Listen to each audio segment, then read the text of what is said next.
Hello दोस्तों, आज हम लोग सेशनल टेस्ट 1 आर्ट सेमेस्टर 2022-23 का पेपर हल करेंगे। पेपर कोड है BAS 103। ठीक है, तो इसमें देखिए कौन कौन से क्वेश्चन हम लोग इसमें हल करेंगे आज। पूरा क्वेश्चन देख लीजिए, पूरा पेपर एक बार देख लीजिए। ठीक है, 2 सेक्शन है। सेक्शन ए में ये 5 क्वेश्चंस दिए हैं। सेक्शन बी में 5 क्वेश्चन और हर क्वेश्चन में 2-2 पार्ट हैं। ठीक है, तो 6A, question number 6A, 6B, question number 7A, ठीक है, डायगोनलाइज द मैट्रिक्स, और क्वेश्चन नंबर 7B, वेरीफाई कैले Hamilton theorem and also find A inverse. ठीक है, क्वेश्चन नंबर 8 आपके सामने है। Question number 9, question number 9A part, और क्वेश्चन नंबर 9B पार्ट, और क्वेश्चन नंबर 10। ये हम लोग इतने क्वेश्चंस इस वीडियो में करेंगे। तो देखिए 1 बाय 1। क्वेश्चन नंबर 1 देखिए, find the condition for the matrix A to be unitary where A is equal to this.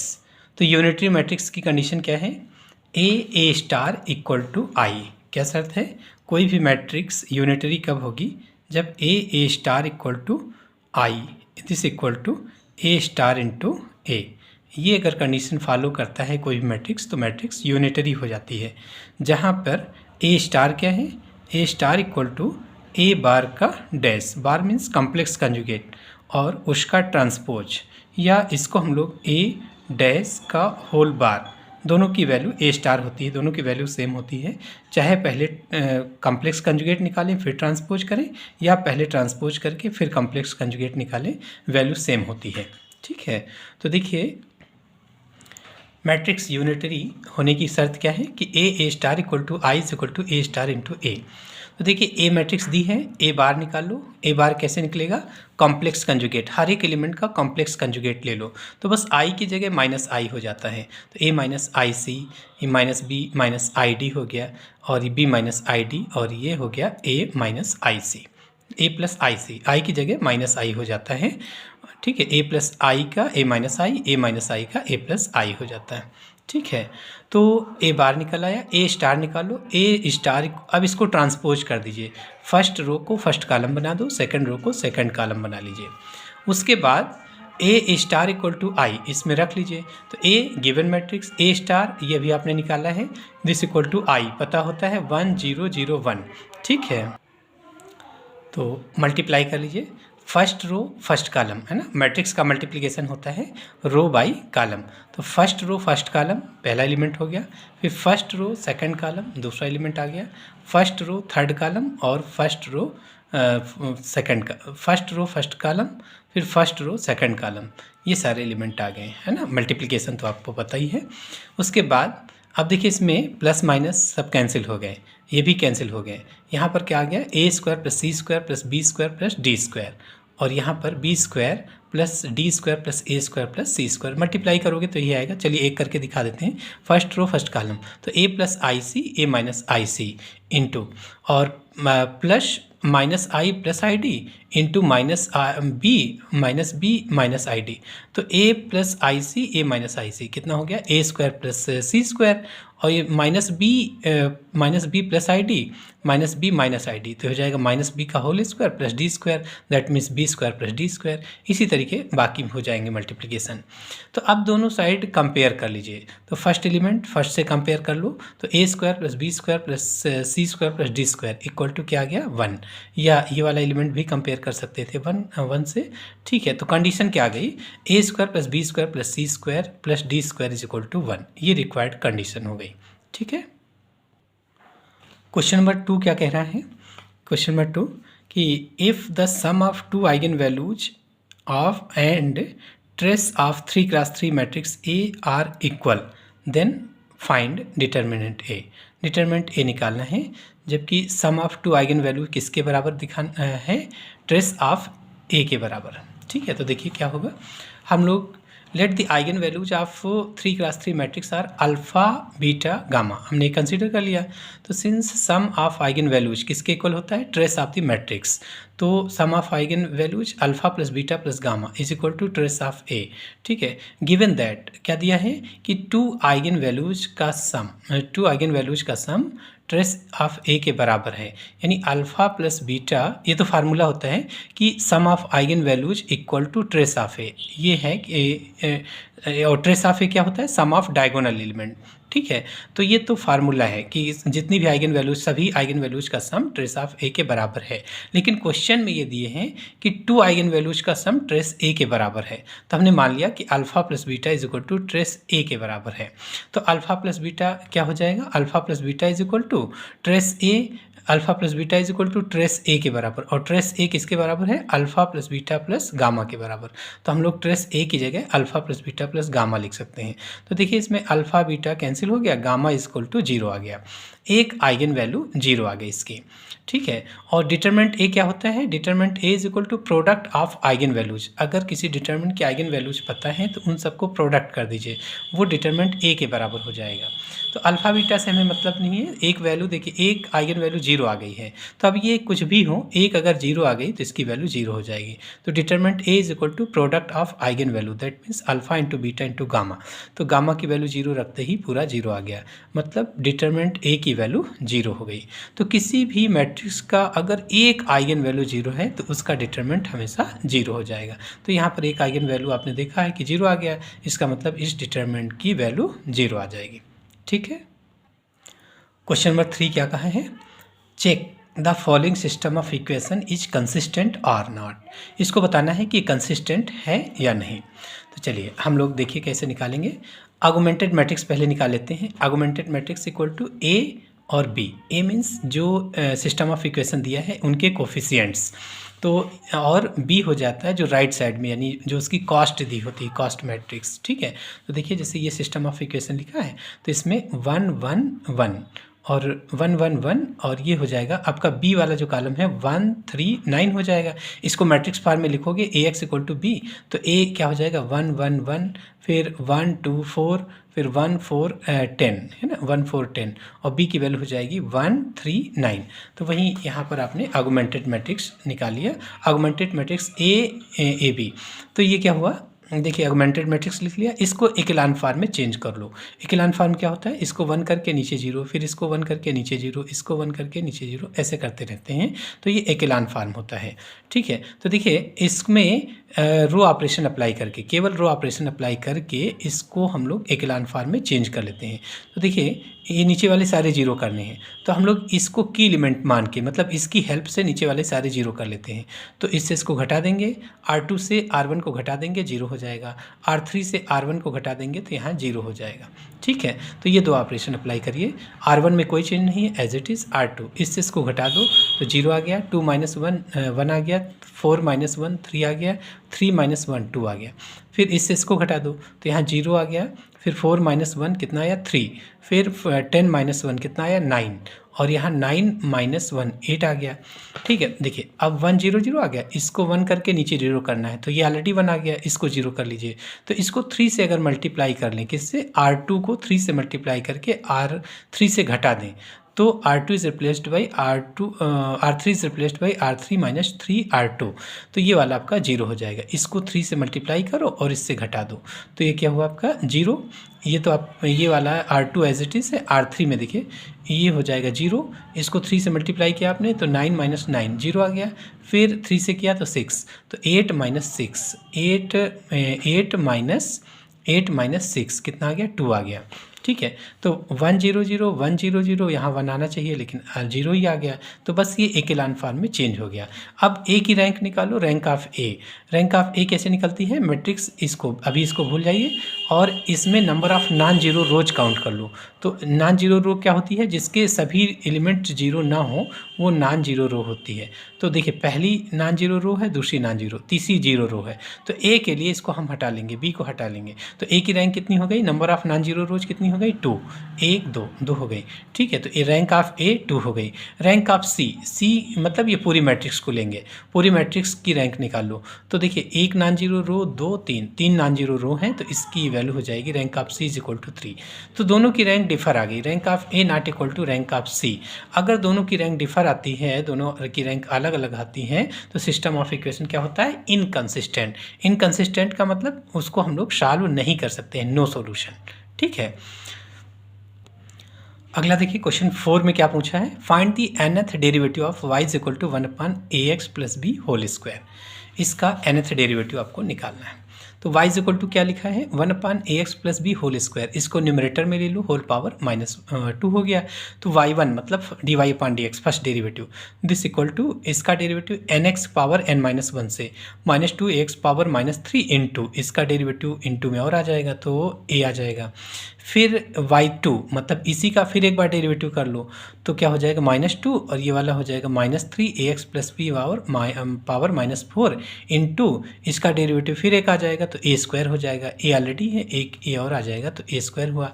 फिर इसका डेरिवेटिव करो, तो ये और ये इतना कांस्टेंट है, इसका डेरिवेटिव क्या हो जाएगा, y3 इक्वल टू -2 -3 तो ऑलरेडी है, इसका हो जाएगा -4ax plus B whole power -5 into एक a और आ जाएगा, तो a क्यूब डॉट डॉट। अब देखो 3 बार डेरिवेटिव करने के बाद क्लियर हो गया कि इसका nth डेरिवेटिव किस तरीके का होगा। तो yn इक्वल टू देखिए yn equal to -2 -3 -4 dot dot. Last term कितना होगा, देखिए जैसे 3 है तो यहाँ कितना हो गया लास्ट टर्म 4, मतलब इससे एक ज़्यादा, तो कितना हो जाएगा, देखिए nth derivative yn equal to -2 -3 -4। जैसे जब आप y3 निकाल रहे थे तो यहाँ पर लास्ट वाले में 4 आ गया था, मतलब इसी में एक जोड़ दीजिए तो उस और निगेटिव साइन लगा दीजिए तो आ गया। जैसे y2 था तो लास्ट टर्म 3 आ गया, तो इसी में एक जोड़ के विद नेगेटिव साइन। तो जब आप yn लिख रहे हैं तो n+1 और विद नेगेटिव साइन, ये तो लास्ट टर्म आ गया, ठीक है, लास्ट फैक्टर आ गया इसका into ax plus B whole power कितना, देखिए यहाँ y3 था तो पावर में क्या हुआ 2 ज़्यादा हो गया, 3 से 2 ज़्यादा विद नेगेटिव साइन, तो n निकाल रहे हैं तो 2 ज़्यादा कितना हो गया n+2 with negative sine into y3 था तो a क्यूब आया, तो yn होगा तो a पावर n होगा। तो देखिए इन सब में कॉमन ले लीजिए। नंबर ऑफ फैक्टर कितने हैं, नंबर ऑफ फैक्टर n है। कैसे, जैसे y3 था तो 3 फैक्टर थे, y2 है तो 2 फैक्टर हैं, yn है तो कितने फैक्टर हैं, ये n, ठीक है। तो सभी से माइनस कॉमन ले लो, तो -1 पावर n, अब ये पॉजिटिव बन गया 2.3.4 n+1 और इसको अपान में ले लो ax plus B whole power n+1 into a power n, ठीक है। अब ये क्या बन गया, इसको 1 भी लिख सकते हैं इंटू में, तो 1 into 2 into 3 into 4 up to n+1, तो n+1 फैक्टोरियल आ गया into a power n upon ax plus B whole power n+2, ठीक है। तो ये रिक्वायर्ड आपका nth डेरिवेटिव ऑफ y हो गया, इसी को yn बोलते हैं, ठीक है।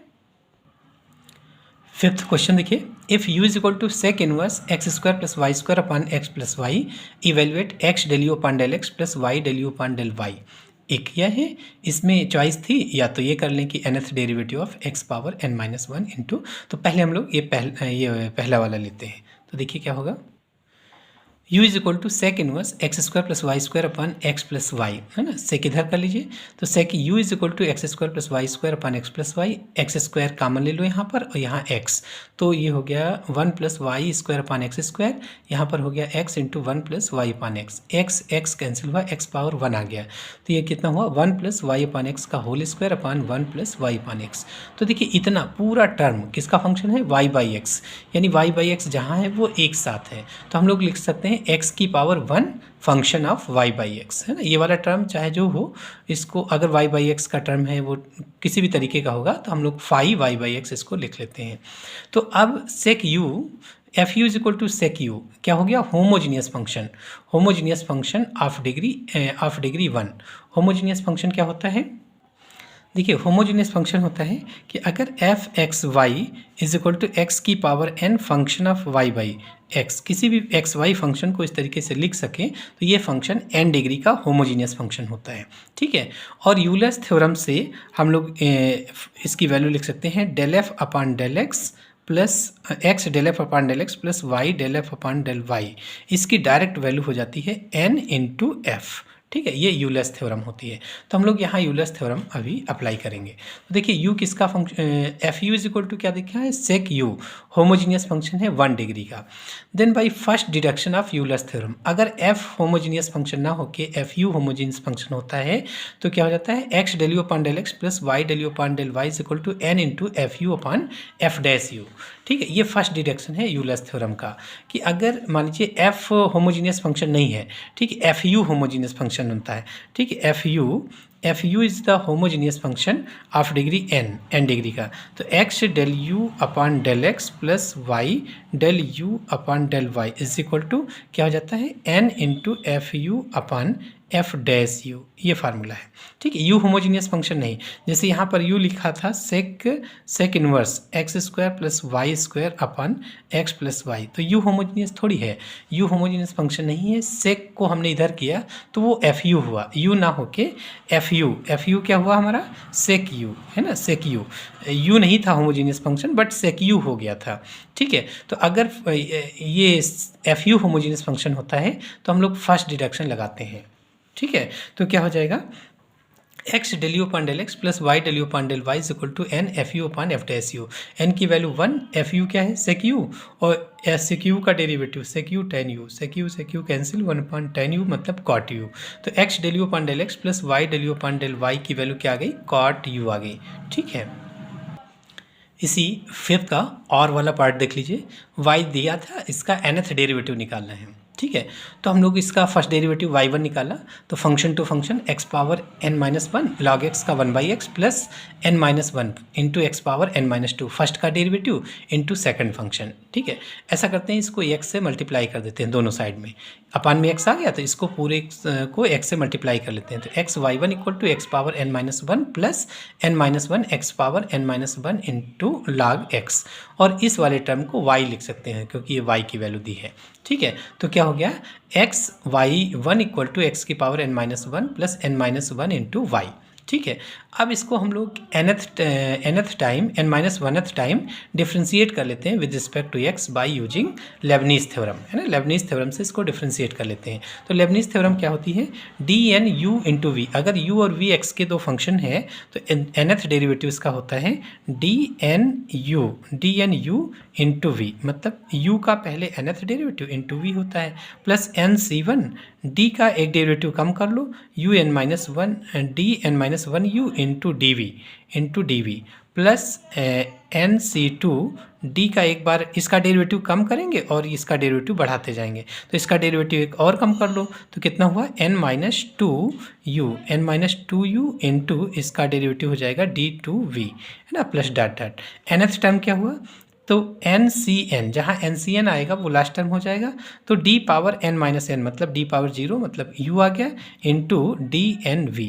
ये होता है लेबनीज़ थ्योरम nth डेरिवेटिव के लिए, और आपको n+1th डेरिवेटिव करना है, तो dn+1 क्या हो जाएगा, dn+1 u into v is equal to, पहले में हो जाएगा dn+1v, है ना, जितने टाइम डेरिवेटिव रहेगा, जितने टाइम यहाँ पे ये डेरिवेटिव रहेगा वो पहला हो जाएगा, और सेकंड वाला फंक्शन एज इट इज़ हो जाता है v, प्लस इसी तरीके n की जगह n+1 c1 हो जाएगा। ऐसे हम लोग आगे बढ़ाएंगे।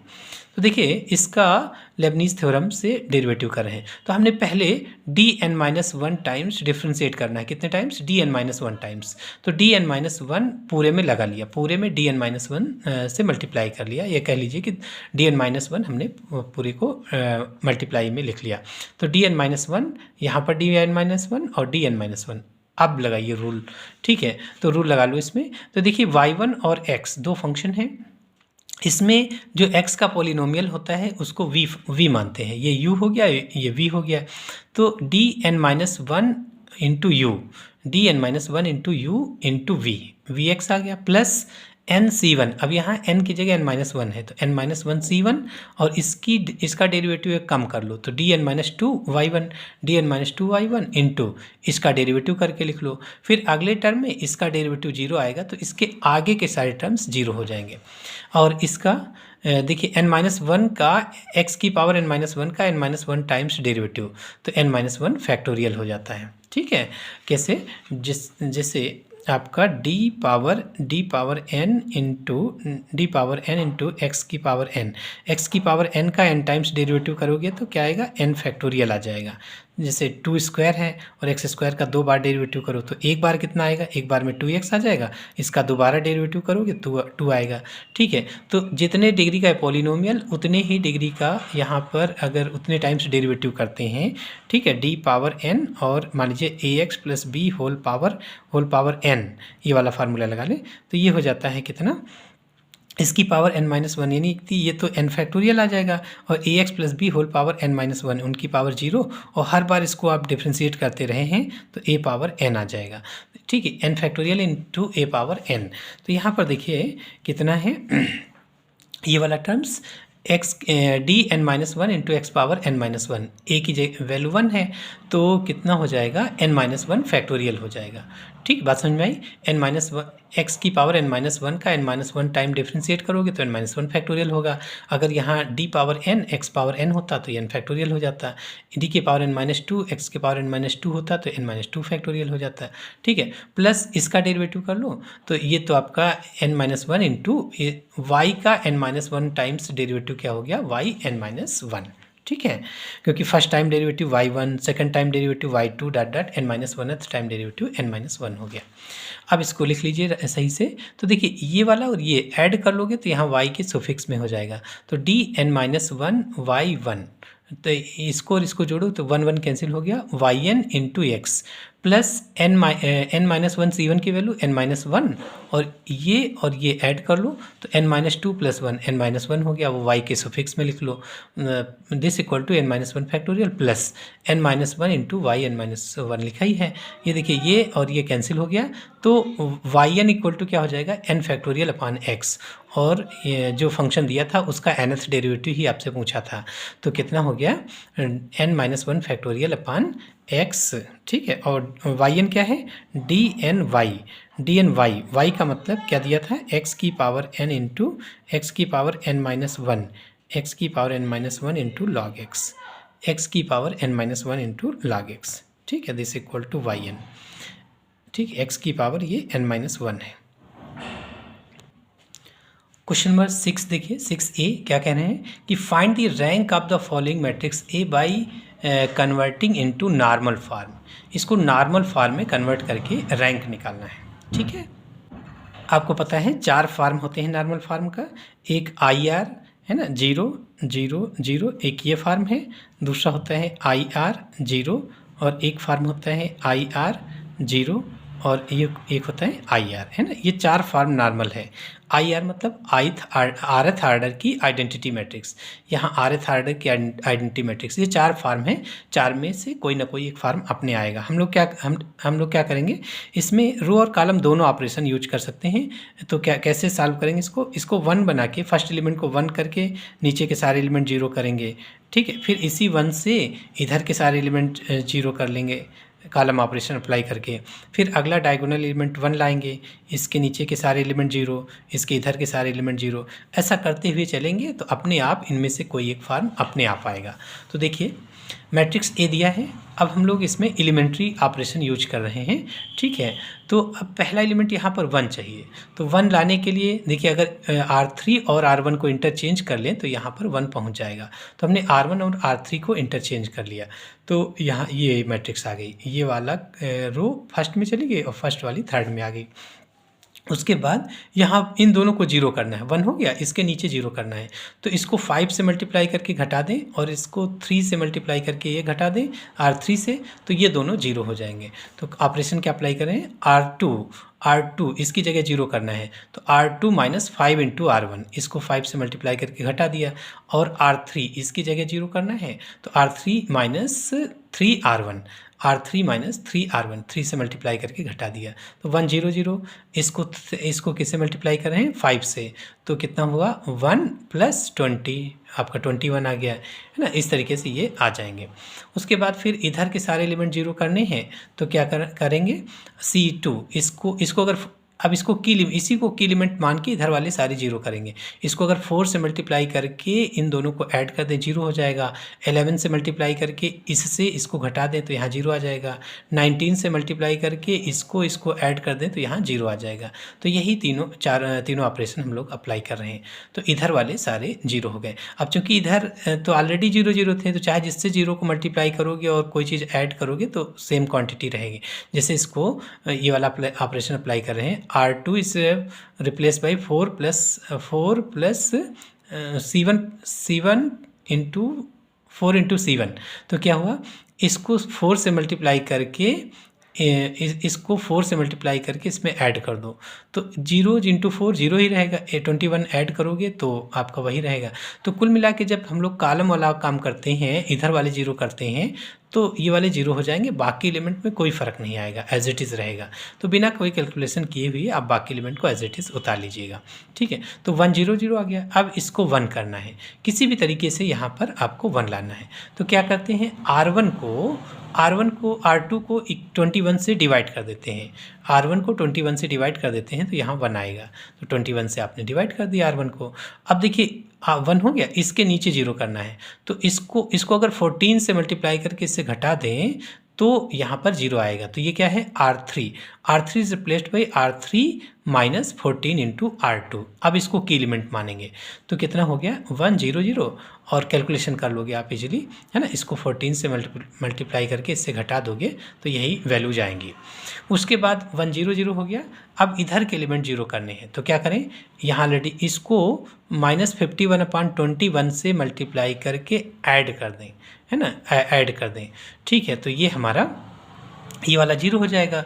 और इसको 93/21, किसको, इस वाले कॉलम को, कौन सा है ये, C2 को 93/21 से मल्टीप्लाई करके इससे घटा देंगे तो यहाँ जीरो आ जाएगा। तो ये ऑपरेशन अप्लाई कर लीजिए। तो हमने बताया जब आप इधर जीरो कर रहे होंगे तो कोई कैलकुलेशन नहीं करनी, सीधा 0 0 रख लो और बाकी एलिमेंट एज इट इज उतार लो। तो कितना हो गया, देखिए ये 0 0 हो गया। अब यहाँ जीरो, यहाँ 66 यहाँ बना, जबकि हमको यहाँ पे लाना है, यहाँ पे 1 0 0 1 0 0। अब यहाँ पे 1 लाना है तो क्या करें, अब इसके नीचे तो है नहीं, तो इन दोनों को इंटरचेंज कर लो, मतलब C3 और C4 को इंटरचेंज कर लीजिए तो यहाँ 66 आ जाएगा। ठीक है, तो देखिए R3 के हमने 1/66 कर लिया, अभी इंटरचेंज नहीं किया, इसको 66 से पीछे वाली मैट्रिक्स को 66 से डिवाइड कर लिया था R3 को, तो यहाँ 1 आ गया। अब इंटरचेंज कर लो किसको, C3 और C4 को इंटरचेंज कर लो तो ये वाला 1 यहाँ पर आ गया। उसके बाद अब आइडेंटिटी मैट्रिक्स को सेपरेट कर दो। आइडेंटिटी मैट्रिक्स कितनी है, ये जहाँ तक I बने तो आपकी यहाँ तक आइडेंटिटी मैट्रिक्स हो गई, तो इसको डॉट से सेपरेट कर दो तो ये क्या बन गया, I3 और इधर एक नल मैट्रिक्स हो गई। तो नल मैट्रिक्स किसी भी आर्डर की हो उसको हम लोग 0 से डिनोट करते हैं। ठीक है, तो I3 और ये आपका नल मैट्रिक्स 0 हो गया, विच इज़ नॉर्मल फार्म, है ना, ये नॉर्मल फार्म हो गया। ठीक है, तो नॉर्मल फार्म में आपको रिड्यूस करके रैंक बतानी थी। तो ये जो इंडेक्स होगा, यहाँ पर जो भी इंडेक्स आएगा वही उसकी रैंक बनेगी। तो rank of A equal to कितना हो गया, 3। इस तरीके से ये 6A कंप्लीट हुआ। क्वेश्चन नंबर 6B देखिए, find A inverse using elementary row transformation A equal to this. इसको A इनवर्स निकालना है यूजिंग एलिमेंट्री रो ऑपरेशन। ठीक है, इंपॉर्टेंट क्वेश्चन है। तो एलिमेंट्री रो ऑपरेशन यूज करके इन्वर्स निकालना है। तो A दिया है, हम लोग A को I3 इंटू A लिखेंगे, तरीका है निकालने का। तो A की वैल्यू रख लीजिए, I3 आइडेंटिटी मैट्रिक्स से रख लीजिए इंटू A। ये वैल्यू A की नहीं रखना है, इसको एज इट इज़ रखेंगे। ठीक, हम लोग करने क्या जा रहे हैं इसमें, हाँ, इन्वर्स निकालना है बाय यूजिंग एलिमेंट्री ट्रांसफॉर्मेशन। तो A इज इक्वल टू हमने लिख लिया I3 इंटू A। 3 क्रॉस 3 क्या है, तो I3, 2 क्रॉस 2 का है तो I2, है ना, 4 क्रॉस 4 का है तो यहाँ I4 हो जाएगा। तो अब A मैट्रिक्स रख लेंगे और यहाँ पर रख लेंगे और इसको A रखेंगे। अब इसको I बना देंगे। जब ये I बनेगा रो ऑपरेशन अप्लाई करके तो उस समय ये A इनवर्स हो जाएगा। तो A इनवर्स इंटू A हमेशा I होता है। तो जैसे ये I बन जाएगा उस समय ये वाली मैट्रिक्स जो रिड्यूस हो चुकी होगी वो A इनवर्स हो जाएगी। बस यही आपको A इनवर्स फाइंड आउट करना है, यही हम लोग काम करेंगे इसमें। तो matrix A is equal to this. ठीक है, अब देखिए, अब इसमें क्या करना है, इसमें ना इसको आइडेंटिटी मैट्रिक्स बनाएंगे कैसे। आइडेंटिटी मैट्रिक्स बनाने का तरीका वही है, देखिए इसमें रो ऑपरेशन, देखिए कॉलम बिल्कुल मना है, रो ऑपरेशन यूज करेंगे, इसको 1 करेंगे, बाकी के एलिमेंट को 0 करेंगे, ठीक। फिर अगला एलिमेंट, अगला डायगोनल एलिमेंट 1 करेंगे और इसके बाकी एलिमेंट को 0 कर लेंगे केवल रो ऑपरेशन से। फिर अगला डायगोनल एलिमेंट 1 करके इसको बाकी के एलिमेंट को 0 कर लेंगे। फिर अगला डायगोनल 1 करके बाकी के एलिमेंट को 0 करेंगे, ठीक। इस तरीके से बढ़ते जाएंगे तो ये हमारा आइडेंटिटी मैट्रिक्स बन जाएगा, ठीक है। तो देखिए हमने क्या बताया आपको रूल कि पहला एलिमेंट इसको 1 करना है, तो 1 करना है तो देखिए R3 और R1 को इंटरचेंज कर ले, यहाँ 1 हो जाएगा।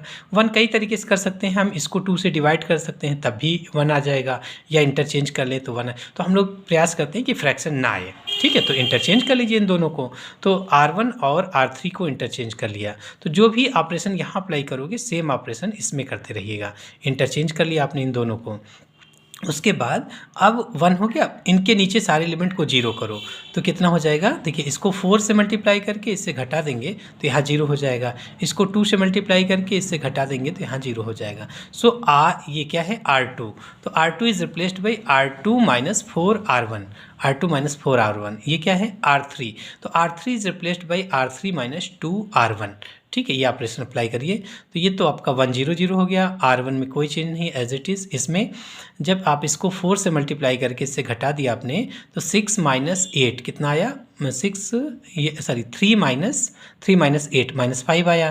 फिर 1 माइनस 16 माइनस का 15 आ गया। फिर इसको 2 से मल्टीप्लाई करके घटाया आपने तो 3 माइनस 4 माइनस 1 आ गया, 4 माइनस 8 माइनस का 4 आ गया। सेम काम इसमें आप कर लीजिए राइट साइड में, ठीक है। उसके बाद अब 1 आ गया, अब क्या करना है, इसको 1 करना है, तो हम लोग क्या करें, इसको देखिए 5 -5 से डिवाइड हो रहा पूरा, तो ये कौन सा है आपका R2, यानी यहाँ पर आपको 1 करना है, अगला डायगोनल एलिमेंट 1 लाना है। तो R2 को, और कॉलम कोई नहीं अप्लाई कर सकते हैं, कोई भी कॉलम ऑपरेशन नहीं यूज कर सकते हैं, ठीक है। तो ये है आपका R2, तो R2 को -5 से डिवाइड कर लीजिए तो यहाँ पर 1 आ जाएगा और ये 3 आ जाएगा। सेम काम यहाँ पर आप करेंगे, R2 को 5 से डिवाइड कर लेंगे तो -5 से, तो -1/5 और 4/5 आ जाएगा, ठीक है। तो 1 0 0 1 ये 1 आ गया। अब इनके बाकी एलिमेंट को 0 करना है रो ऑपरेशन से, तो देखिए अगर 2 से मल्टीप्लाई करके इससे घटा दें तो यहाँ पर 0 आ जाएगा, और अगर इन दोनों को ऐड कर लें तो यहाँ 0 हो जाएगा। तो एक हमें यहाँ 0 लाना है, ये क्या है R1, तो R1 is replaced by R1 minus 2R2, एक तो ये ऑपरेशन हो गया। फिर R3 यहाँ पे 0 करना है इस 1 से, तो क्या हुआ, R3 is replaced by R3 plus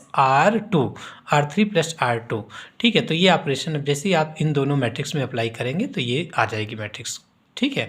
उसके बाद क्या करना है, 1 बाकी सब 0 हो गए। फिर अगला एलिमेंट आपको यहाँ पर 1 लाना है, तो -1 है तो आप इसको क्या करें, -1 से मल्टीप्लाई कर लो, किसको, R3 को -1 से आपने मल्टीप्लाई कर लिया तो ये 1 हो गया। यहाँ भी पूरा मल्टीप्लाई हो जाएगा -1 से, तो -1 और 1/5 6/5 हो गया, ठीक है। तो देखिए ये 1 आ गया। उसके बाद अब क्या करेंगे, इस 1 की हेल्प से बाकी के एलिमेंट को 0 करेंगे, तो यहाँ पर 0 लाना है इस 1 से, तो क्या करें, इसको 2 से मल्टीप्लाई करके ऐड कर दें, तो ये कौन सी जगह है, R1, ठीक है। तो R1 is replaced by R1 plus 2R3, अब इसको की एलिमेंट इस समय मांग रहे हैं, ठीक है। तो इसको 2 से मल्टीप्लाई करके ऐड कर दिया तो यहाँ पर 0 आ जाए। फिर इसको 3 से मल्टीप्लाई करके इससे घटा देंगे तो यहाँ 0 आ जाएगा। तो ये क्या है, R2 is replaced by R2 minus 3R3, ठीक है। तो आपका ये 1 और बाकी एलिमेंट 0 हो गए। तो सेम ऑपरेशन आपने इसमें भी अप्लाई किया तो ये मैट्रिक्स आ गई, ठीक है। सिंपल का कैलकुलेशन है, आप कर लीजिएगा। तो देखिए ये आइडेंटिटी मैट्रिक्स हो गई, तो ये I3 आ गया, और अब इसको A इनवर्स तुरंत बोल देंगे। जैसे ये आइडेंटिटी मैट्रिक्स बन जाएगा इसको तुरंत A इनवर्स बोल देंगे। तो I3 equal to A inverse into A, तो A इनवर्स की वैल्यू क्या हो गई, A इनवर्स की जगह ये है, ठीक है। तो A इनवर्स इक्वल टू ये मैट्रिक्स, ठीक है। तो इस तरीके से इनवर्स निकालने का ये एक प्रोसेस है by using elementary row transformation, ठीक है। अगला क्वेश्चन नंबर 7A करते हैं। Diagonalise the matrix A is equal to, ये दिया है, इसको डायगोनलाइज करना है। तो डायगोनलाइज करने के लिए हम लोग क्या करेंगे, इस मैट्रिक्स की आइगन वैल्यूज निकालेंगे, उनके आइगन वेक्टर्स निकालेंगे, उनके करस्पॉन्डिंग आइगन वेक्टर्स को एक मैट्रिक्स बना देंगे, उसको मॉडल मैट्रिक्स पी बोलेंगे। हर आइगन वैल्यू के करस्पॉन्डिंग जो आइगन वेक्टर निकाले हैं उनका एक एक आइगन वेक्टर लेके मॉडल मैट्रिक्स बना लेंगे और उस मॉडल मैट्रिक्स पी का इन्वर्स निकालेंगे। फिर D = P इन्वर्स AP, वो आपका डायगोनलाइज मैट्रिक्स हो जाएगा। तो इतना काम करना है। तो देखिए कैसे करेंगे। तो मैट्रिक्स ए है, कैरेक्टरिस्टिक इक्वेशन क्या होती है, डिटरमिनेंट A - लैम्डा I = 0, मतलब डायगोनल एलिमेंट से लैम्डा माइनस हो जाएगा और उसका डिटरमिनेंट ये आ गया = 0। इस डिटरमिनेंट को ओपन कर लो तो क्या हुआ, 3 - लैम्डा इंटू ये कैंसिल, इसका इससे मल्टीप्लिकेशन माइनस इसका इससे, तो ये आ गया। फिर -1 इंटू ये कैंसिल, इसका इससे मल्टीप्लिकेशन -0, तो यही आ जाएगा आपका। फिर -1 इंटू ये कैंसिल, ये आपका कितना आ जाएगा, -2 आ गया। ठीक है, तो फिर इसको मल्टीप्लाई कर लो, इसको मल्टीप्लाई कर लीजिए तो ये आ जाएगा इस तरीके से, λ² - 3 लैम्डा। देखिए 2 2 कैंसिल हो गया, λ² - 3 लैम्डा और ये 3 - लैम्डा आ गया। और ये कितना हुआ, +4 - 2 लैम्डा +2 दिस = 0। फिर मल्टीप्लाई कर लो तो 3 से मल्टीप्लाई किया आपने, 3λ² - 9 लैम्डा, फिर माइनस लैम्डा से कर लीजिए मल्टीप्लाई तो -λ³ + 3λ² - 2 लैम्डा और ये हो जाएगा 6 दिस = 0। तो -λ³ + 6λ² कलेक्ट कर लीजिए सारे टर्म, λ³ अकेला है तो -λ³ λ² कलेक्ट कर लो तो प्लस का 6λ² लैम्डा -9 और -2 माइनस का 11 लैम्डा + 6 = 0। फिर क्या करें, माइनस से मल्टीप्लाई कर लीजिए, पहला टर्म हम प्लस का ले लेते हैं तो माइनस से मल्टीप्लाई कर लो तो λ³ - 6λ² + 11 लैम्डा - 6 = 0। फैक्टर कर लो, देखिए अगर हम लोग λ = 1 इसमें पुट कर लें तो ये 0 = 0 आ जाएगा। λ = 1 रखने पर 1 - 6 + 11 - 6 तो -12 + 12 0 हो जाएगा। λ = 1 रखने पर ये इसको सेटिस्फाई कर रहा है, इसका मतलब कि λ - 1 इसका एक फैक्टर है, λ - 1। तो चाहे तो λ - 1 से इसको डिवाइड करके कर लीजिएगा, या एक तरीका है कि हम लोग एक पावर कम करते हुए लिख लेते हैं। ठीक है, यानी फैक्टर क्या आ गया आपका, λ - 1 फैक्टर है।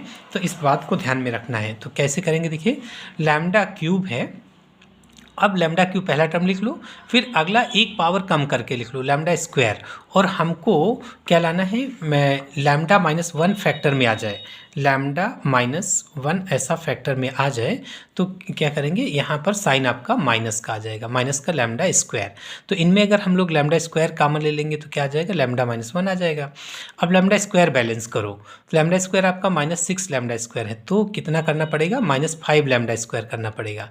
तो देखिए अब आगे अगर हम लोग +5λ कर दें तो माइनस का 5λ कॉमन लेते ही λ - 1 आ जाएगा यहाँ पर। तो आपको ये 11λ से 5λ कर लिया आपने प्लस का। अब लैम्डा बैलेंस करिए तो आपको 6λ और ऐड करना पड़ेगा, तब जाके 11λ होगा। तो 6λ ऐड किया और -6 दिस = 0। ठीक है, दिस = 0।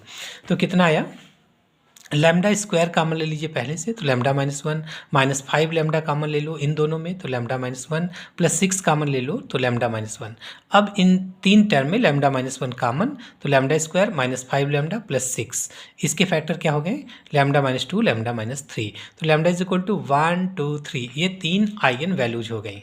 ठीक है, ये 3 आइगन वैल्यूज हो गई। अगर डिटरमिनेंट निकालना हो ए का तो इन्हीं का प्रोडक्ट कर दो, डिटरमिनेंट A = 6 आएगा, हालांकि पूछ नहीं रहा क्वेश्चन में। आइगन वैल्यूज का प्रोडक्ट ही डिटरमिनेंट ऑफ ए होता है, इस क्वेश्चन में नहीं निकालना है आपको। देखिए अब इसके बाद ये 3 आइगन वैल्यूज हैं, इनके करस्पॉन्डिंग आइगन वेक्टर्स निकालेंगे। तो ये देखिए 1 के करस्पॉन्डिंग, 2 के करस्पॉन्डिंग और 3 के करस्पॉन्डिंग, इन तीनों के करस्पॉन्डिंग आइगन वेक्टर्स निकालेंगे। तो आइगन वेक्टर क्या होता है, देखिए A - λI इंटू X = 0। अगर कोई नॉन जीरो वेक्टर इसको सेटिस्फाई कर दे, ठीक है, तो ये जो नॉन जीरो वेक्टर है इसको आइगन वेक्टर बोलते हैं। तो यहाँ पर आइगन वैल्यू किसके लिए, λ = 1 के लिए निकालना है तो λ की जगह 1 हो जाएगा। ठीक है, तो देखिए क्या कर रहे हैं हम लोग मान लेते हैं जो x वेक्टर है ये पहली वैल्यू के लिए हम लोग x1 और λ = 1 के लिए x1 मान लिया।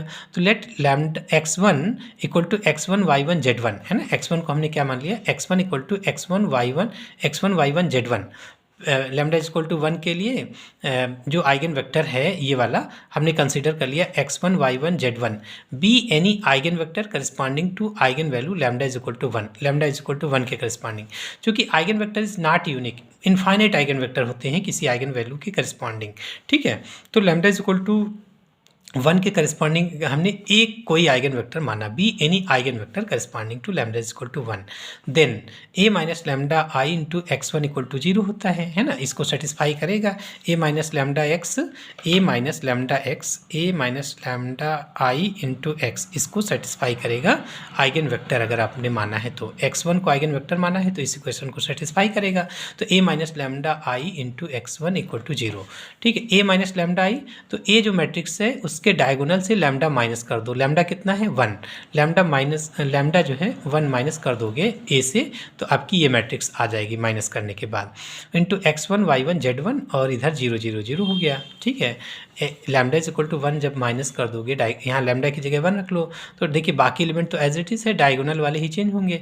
ये हो जाएगा आपका 2, ये हो जाएगा 0 और ये हो जाएगा 1, है ना। तो देखो ये लिखा है आपका 2 0 1, बाकी एलिमेंट एज इट इज़, ठीक है। उसके बाद इसको मल्टीप्लाई करके कंपेयर कर लो। तो first row first column multiply किया तो कितना हुआ 2x1 plus y1 minus z1 equal to, compare करते चलें तो ये 0 के बराबर हो गया। फिर सेकंड रो और ये मल्टीप्लाई किया तो minus 2x1 plus 0 into y1 plus 2 into z1 this equal to 0। इस तरीके से थर्ड वाला 0x1 plus y1 plus z1 equal to 0, ठीक है। ये होमोजीनियस लीनियर इक्वेशन है। इसको सॉल्व करने के लिए हम लोग कोई भी दो इक्वेशन लेके क्रॉस प्रोडक्ट रूल लगा लेते हैं, उसके बाद फिर वो वैल्यू तीसरे में रख लेंगे। अगर सेटिस्फाई करता है तो वो सिस्टम ऑफ इक्वेशन, तो वो सॉल्यूशन हो जाएगा इस सिस्टम ऑफ इक्वेशन का। तो देखिए कैसे सॉल्व करते हैं हम लोग दो इक्वेशंस को ले लिया, कौन कौन सी, पहली दूसरी इक्वेशंस को ले लिया। तो x1 अपान, फिर x1 अपान माइनस y1 अपान और z1 अपान, x1 अपान लिया। तो x1 को देखिए, x1 अपान में क्या होगा, x1 अपान में जब आपने x1 लिया है x1 अपान, तो ये कैंसिल हो जाएगा, इसको छोड़ के बाकी का कोफिशिएंट ले लेंगे। तो 1 माइनस 1 0 2 है ना, इसका इनके कोफिशिएंट का डिटरमिनेंट। तो क्या हुआ आपका 1, ये इससे मल्टीप्लाई होगा तो 2 और माइनस 0, 2 माइनस 0 मतलब 2 आ जाएगा, ठीक है। तो 2 माइनस 0, 2 माइनस 0 आपका 2 आ गया। इसी तरीके y1, जब आप y1 अपान कर रहे हैं तो y1 छोड़ दीजिएगा, ठीक है। x और z के साथ में आ जाएगा, तो y1 अपान 4 माइनस 2, z1 अपान 0 प्लस 2, ठीक है। तो अपान x1 अपान 2 आ गया, y1 अपान माइनस 2, z1 अपान 2 आ गया। देखिए इसको 2 से पूरा मल्टीप्लाई कर सकते हैं। अगर इक्वल में सारे टर्म है तो किसी क्वांटिटी से मल्टीप्लाई या डिवाइड कर सकते हैं। तो हमने इसको 2 से मल्टीप्लाई कर लिया, तो यहाँ पर 1 आ गया, ये वाला 1 माइनस 1 आ गया, ये वाला 1 आ गया, ठीक है। इसको k1 के इक्वल मान लिया। तो x1 इक्वल टू क्या आ गया k1, y1 इक्वल टू, इसको इसके इक्वल कर दो तो y1 इक्वल टू माइनस का k1 आ जाएगा। जब इसको इक्वल करेंगे तो z1 इक्वल टू k1 आ जाएगा। तो eigen vector x1 equal to, आपने कैपिटल X1 इक्वल टू क्या माना था x1 y1 z1, तो k1 माइनस k1 और k1 कामा ले लीजिए, तो माइनस 1 माइनस 1 1, ये आइगन वेक्टर हो गया लैम्डा इज इक्वल टू 1 के करस्पॉन्डिंग, ठीक है। अब देखिए हमने कहा ना eigen vectors are not unique, तो k1 का मान आप कुछ भी ले सकते हैं, 0 नहीं ले पाएंगे, क्योंकि 0 ले लिया तो ये हमारा सारी वैल्यू 0 हो जाएंगी, और सारी वैल्यू 0 का मतलब हुआ वो आइगन वेक्टर नहीं हो सकता है। ये non zero vector is said to be eigen vector, इसलिए k1 का मान 0 नहीं ले सकते हैं, बाकी कुछ भी ले लो नॉन जीरो में 1 2 3। मान लीजिए k1 का मान 2 ले लिया तो आपका 2 माइनस 2 आ गया, 1/2 ले लिया। मैं इस तरीके से k1 की कितनी इनफाइनाइट आइगन वेक्टर्स k1 की इनफाइनाइट वैल्यूज लेके कितने वेक्टर्स आ जाएंगे, x1 की कितने वेक्टर्स आ जाएंगे, इनफाइनाइट आइगन वेक्टर्स आ जाएंगे। तो किसी एक आइगन वैल्यू के करस्पॉन्डिंग इनफाइनाइट आइगन वेक्टर्स होते हैं, eigen vectors are not unique, ठीक है। तो ये आपने x1 के करस्पॉन्डिंग निकाल लिया। फिर इसी तरीके x2 मान लीजिए, let x2 is equal to x2 y2 z2 be any eigen vector corresponding to eigen value कौन सी, lambda is equal to 2, lambda is equal to 2 के करस्पॉन्डिंग मान लिया। तो a minus lambda I into यहाँ पर इस बार x2 हो जाएगा, x2 की वैल्यू रख लीजिए a माइनस लैम्डा आई, तो वही डायगोनल एलिमेंट में लैम्डा की जगह 2 रखना है, मतलब यहाँ क्या था 3 था, तो 3 माइनस 2 1 आ गया, ठीक है। इस तरीके डायगोनल एलिमेंट चेंज होंगे, बाकी as it is x2 y2 z2 equal to 0। उसके बाद इसको मल्टीप्लाई कर लो, फर्स्ट रो फर्स्ट कॉलम, तो कितना हुआ x2 plus y2 minus z2 equal to 0, -2x2 minus 2y2 plus 2z2 equal to 0। तीसरी इक्वेशन आपका y2 इक्वल टू डायरेक्ट 0 आ जाएगा। तो y2 तो 0 हो गया, y2 0 हुआ। अब इनमें से x2 को हमने y2 0 रखते ही आपको केवल एक इक्वेशन मिलेगी, क्या, x2 minus z2 equal to 0। ये भी आपकी वही आ जाएगी। तो एक को हमें फ्री करना पड़ेगा, ये दोनों फिर सेम आ जाएंगे, आइडेंटिकल हो जाएंगे, ठीक है, जब y2 0 रख लोगे तो फिर क्या करेंगे, एक को कांस्टेंट मान लेंगे। तो late x2 is equal to k2 मान लिया हमने, x2 की वैल्यू k2। तो y2 क्या हो जाएगा, y2 तो निकल ही चुका है, z2 की वैल्यू क्या हो जाएगी k2, क्योंकि x2 आपने k2 माना है और इसको y2 0 है, तो यहाँ पर माइनस k2 होगा, ये भी k2 होगा, तभी सब कैंसिल हो जाके 0 हो जाएगा, ठीक है। तो यानी x2 मान लीजिए, x2 की वैल्यू k2 मान के इसमें रख लीजिए, y2 का मान 0, तो z2 का मान निकल आएगा। तो x2 कितना आ गया, k2 0 k2 का मान ले लो, तो 1 0 1, ठीक है। अब क्या हुआ, ये k2, इससे भी इनफाइनाइट आइगन वेक्टर्स आ जाएंगे। k2 की डिफरेंट वैल्यू ले लीजिए तो आपको इनफाइनाइट आइगन वेक्टर्स यहाँ से मिल जाएंगे। फिर लैम्डा इज इक्वल टू 3 के corresponding let x3 is equal to x3 y3 z3 be any eigen vector corresponding to eigen value lambda is equal to 3, we get a minus lambda I into x3 equal to 0, ठीक है। तो diagonal element change होंगे, बाकी as it is है, इसको multiply करके लिखोगे, ये इक्वेशंस बनी। इसके बाद इनमें से किन्हीं दो को ले लीजिए, मान लीजिए पहली दूसरे को ले लिया, तो क्या हुआ, x2 अपान, देखिए x2 अपान लिख लो, फिर माइनस y3 अपान और z3 अपान, ये पहले लिख लिया करिए, क्या, x2 अपान फिर माइनस y2 अपान और z3 अपान, क्योंकि प्लस माइनस से अल्टरनेट साइन चलेंगे। तो जब x3 अपान आपने लिखा तो ये कैंसिल, फिर इसका इससे मल्टीप्लिकेशन, तो 2 फिर -2 आ गया, फिर ये किया तो 0 और -2, 0 -2 आएगा, ये अपान किया तो 0 और +2 आ जाएगा, 0 + 2। तो क्या हुआ, x3 अपान 0 y3 अपान 2 z3 अपान 2। अब देखिए 2 से मल्टीप्लाई कर लीजिए पूरे को, तो x3 अपान 0 y3 अपान 1 z3 अपान 1। इसको k3 मान लीजिए, पहले के लिए हमने k1 माना, दूसरे के k2, तीसरे के लिए k3 मान लीजिए, ठीक है। और k3 लेकिन 0 नहीं होना चाहिए, नॉट इक्वल टू 0, ठीक, इसकी वैल्यू 0 नहीं होनी चाहिए। तो जब पहला और k3 की इक्वल करेंगे तो x3 की वैल्यू 0, दूसरा इसके इक्वल करेंगे तो y3 की वैल्यू k3 आ जाएगी, इसको इक्वल करेंगे तो z3 की वैल्यू k3 आ जाएगी। तो x3 क्या आ जाएगा, k0 k3 है ना, x3 y3 z3 माना था, ये वैल्यू यहाँ पे रख लीजिए, तो k3 का मान 0 1 1 आ गया, ठीक। अब यहाँ k3 की इनफाइनाइट आइगन वैल्यूज हो सकती हैं, k3 की इनफाइनाइट वैल्यू हो सकती हैं, 0 के अलावा k3 आप कुछ भी ले सकते हो, तो आइगन वेक्टर कितना हो गया, इनफाइनाइट। तो किसी भी आइगन वैल्यू के करस्पॉन्डिंग इनफाइनाइट आइगन वेक्टर्स होते हैं। अब हम लोग एक मॉडल मैट्रिक्स बनाएंगे, कैसे, हर एक आइगन वैल्यू का के करस्पॉन्डिंग एक जो आइगन वेक्टर्स निकल रहे हैं उनका एक ले लीजिए।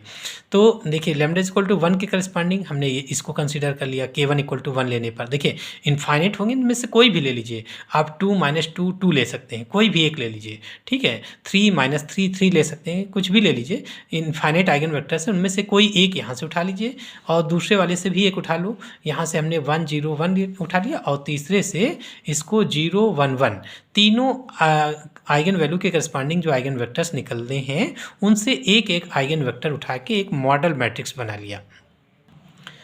तो देखिए modal matrix P is equal to वही, ये पहला आइगन वेक्टर हो गया, ये दूसरा और ये तीसरा। अब इसका इन्वर्स निकालो, P का इन्वर्स, तो हम निकाल लेते हैं, इसका मॉड ले लिया, mod of P is equal to 1 आ गया, फिर एडजॉइंट निकाल लिया है ना, P का एडजॉइंट निकाल लिया और फिर P inverse equal to adjoint A upon mod of A। Inverse चाहे जिससे निकाल लीजिए, चाहे आप एलिमेंट्री ट्रांसफॉर्मेशन यूज करके निकालो, यहाँ पर कोई बार नहीं है ना, कोई बाउंडेशन नहीं, किसी भी तरीके से P का इन्वर्स निकाल लो। तो P इन्वर्स निकालना आपको पता है, P A मैट्रिक्स आ गई, इन्वर्स निकाल लिया हमने, एडजॉइंट निकाल के निकाला, ठीक है।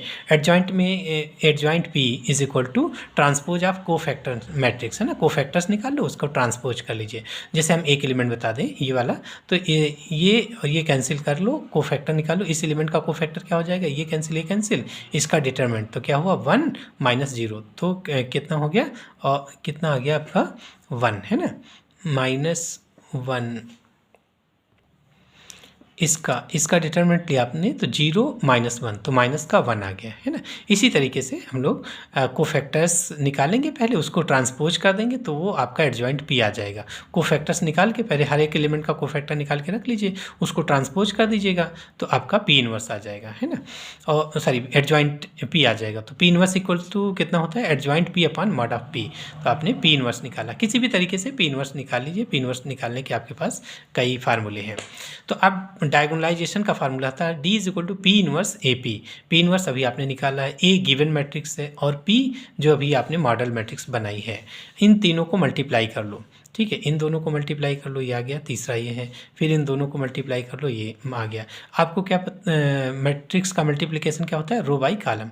पहला रो पहला कॉलम लेके पहला एलिमेंट आ जाएगा, फिर पहला रो दूसरा कॉलम लेके ये दूसरा एलिमेंट आ जाएगा, पहला रो तीसरा कॉलम मल्टीप्लाई कर लो, ये तीसरा एलिमेंट आ जाएगा। फिर दूसरी रो से इसी तरह के मल्टीप्लाई कर लोगे तो दूसरी रो कंप्लीट हो जाएगी, फिर तीसरी रो को मल्टीप्लाई करोगे तो तीसरी रो कंप्लीट हो जाएगी, है ना। तो इस तरीके से मैट्रिक्स का मल्टीप्लिकेशन होता है। तो डी इज इक्वल टू क्या हो गया, ये डायगोनल मैट्रिक्स। डायगोनल मैट्रिक्स क्या होती है, जिसके डायगोनल एलिमेंट के अलावा बाकी सब जीरो हों, वो डायगोनल मैट्रिक्स होती है। तो डायगोनल मैट्रिक्स के एलिमेंट भी क्लियर होते हैं, ठीक है। वो क्या होते हैं, जो आइगन वैल्यूज निकलती है वही डायगोनल के एलिमेंट्स आते हैं, ठीक है। तो जैसे आपने जो पहला रखा था, पहला कॉलम, वो किसके लिए रखा था, लैम्डा इज इक्वल टू 1 के लिए, तो यहाँ 1 ही आएगा। और दूसरा कॉलम जो रखा था वो lambda is equal to 2 eigen value के लिए जो आइगन वेक्टर्स निकाला था वो, ठीक है। तो यहाँ पर 2 आ जाएगा। और ये तीसरा lambda is equal to 3 eigen value के, यानी ये जो डायगोनल मैट्रिक्स आएगी इसमें डायगोनल एलिमेंट्स वही आएंगे जो आपकी आइगन वैल्यूज हैं। अगर वो नहीं आती हैं इसका मतलब आपकी कैलकुलेशन कहीं गलत है, चेक कर लीजिएगा, ठीक है। तो इस तरीके से डायगोनलाइज करने वाला क्वेश्चन होता है।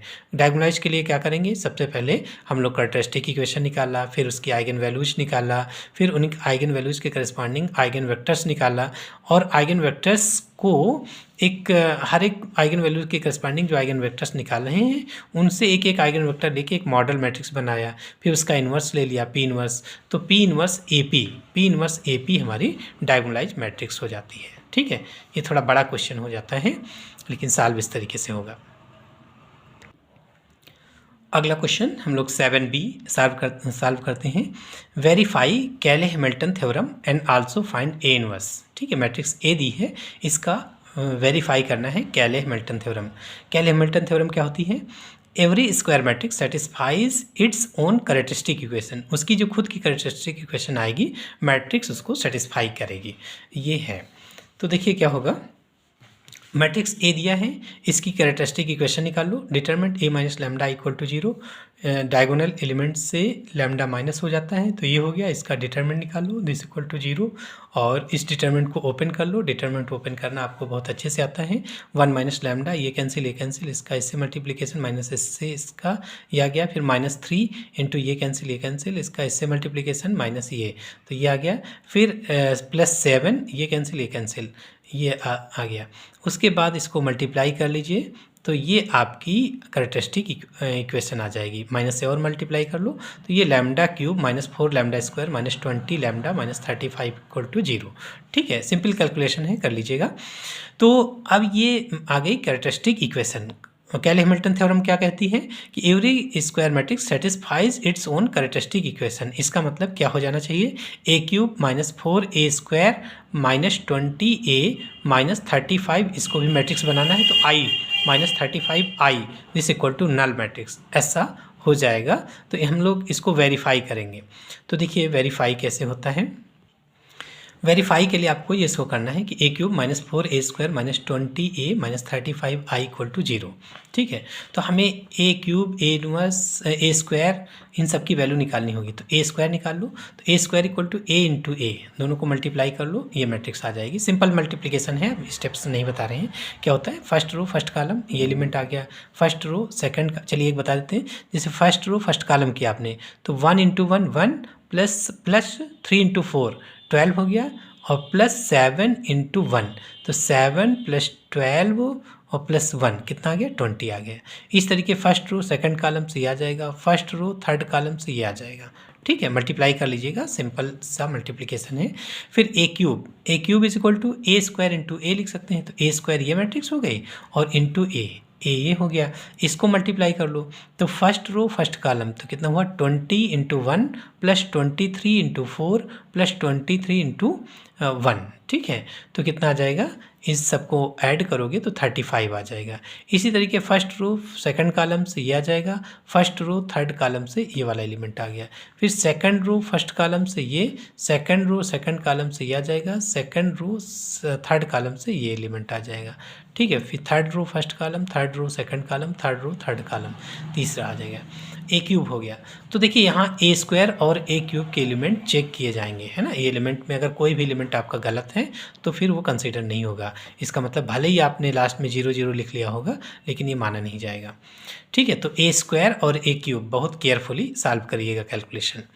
तो अब यहाँ पर रख लीजिए, तो A cube minus 4 A square minus 20 A minus 35 I equal to, इसकी वैल्यू निकालो, लेफ्ट साइड की वैल्यू निकालते हैं। तो ए क्यूब की का डिटरमिनेंट ये हो, ये क्यूब का ये आ गया मैट्रिक्स, -4 इंटू ए स्क्वायर वाली रख लीजिए, तो ये आपका ए स्क्वायर का है। और फिर -20 इंटू ए जो गिवन मैट्रिक्स है, -35 आई आपको आइडेंटिटी मैट्रिक्स होती ही है, ठीक है। तो दिस इक्वल टू, तो अब इन सबको ऐड कर लीजिए, तो कितना हुआ 135 और माइनस का 20 इंटू 4 कितना आ जाएगा, -80 हुआ, माइनस माइनस एक साथ कर लो, -80 और -20 100 हो गया, और -35 तो -135 माइनस का और प्लस का 135, इसलिए ये वाला एलिमेंट 0 आ गया। इसी तरीके सेकंड एलिमेंट ऐड करोगे, थर्ड एलिमेंट, तो सारे एलिमेंट 0 आ जाएंगे। तो इनको आप कैलकुलेट करिएगा, है ना। मान लीजिए कहीं पर 0 नहीं आता तो इसका मतलब वो वाला एलिमेंट गलत है, उसको चेक कर लीजिएगा, उसका स्क्वायर और क्यूब चेक कर लीजिएगा उस जगह पे कि ये गलत है। तो अगर मतलब ये 0 नहीं आता, जो भी एलिमेंट गलत है, अगर यहाँ पर कुछ भी आ जाए इसका मतलब ये वाला एलिमेंट गलत है। फिर हम लोग इसको चेक करेंगे, यहाँ पर इसको चेक करेंगे, मतलब कैलकुलेशन अपनी चेक करेंगे, ये 0 आना चाहिए, ठीक है। तो ये किसके बराबर आ गया, नल मैट्रिक्स के। तो कैले-हैमिल्टन थ्योरम वेरीफाई हो गया।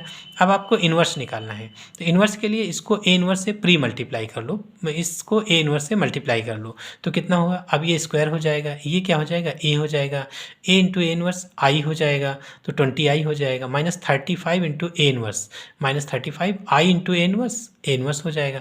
अब 35 ए इन्वर्स को उधर कर लीजिए, 35 ए इन्वर्स को उधर कर लीजिए और साइड बदल लीजिए, तो 35 A inverse equal to A square minus 4a minus 20 I, A square minus 4a minus 20 I, A square निकाल चुके हो, -4 इंटू ए दिया हुआ है, आई की वैल्यू आपको पता है, इनको ऐड कर लीजिए तो ये एलिमेंट आ जाएंगे।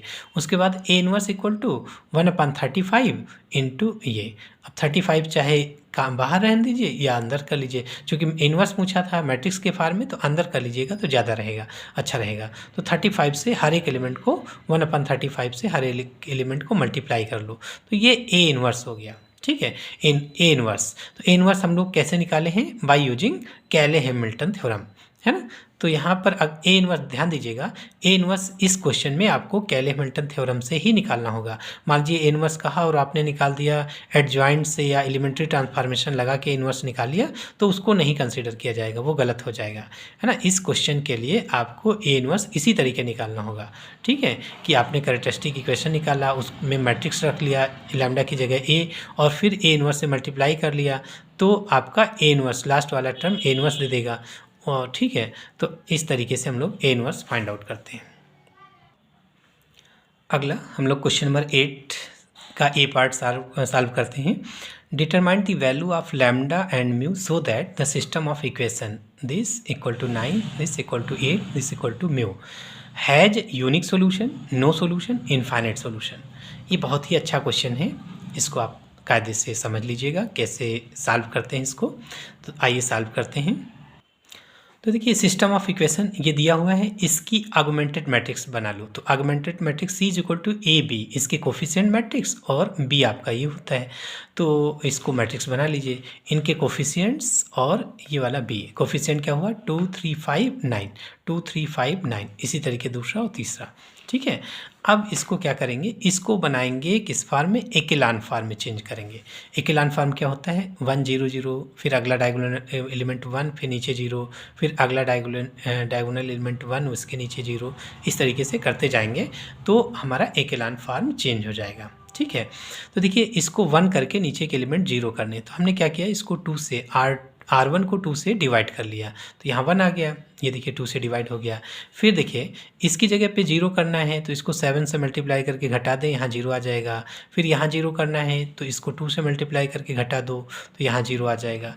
तो वही ऑपरेशन यहाँ लगा रहे हैं, R2 is replaced by R2 minus 7R1, R3 is replaced by R3 minus 2R1। ठीक है। तो 1 नीचे 0 0 हो गया, R1 में कोई चेंज नहीं, R2 में सेम ऑपरेशन जो कहा गया है वो लगाएंगे तो ये वैल्यूज आ जाएंगे। ठीक है, लगा के देख लीजिएगा कि इसको 7 से मल्टीप्लाई कर लो तो कितना हो जाएगा, 3 माइनस 7 इंटू 3/2।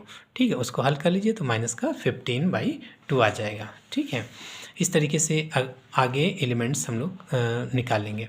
तो कितना हुआ, ये आ गया। उसके बाद यहाँ पर इसको 1 करना है तो -2/15 से R2 को मल्टीप्लाई कर लो, R2 को -2/15 से मल्टीप्लाई कर लो तो ये आपका 1 हो गया, और ये 1 हो गया, और ये एलिमेंट आ जाएगा 39/15, और ये हो जाएगा 47/15, और ये आपका लैम्डा माइनस 5, और ये म्यू माइनस 9 आ जाएगा।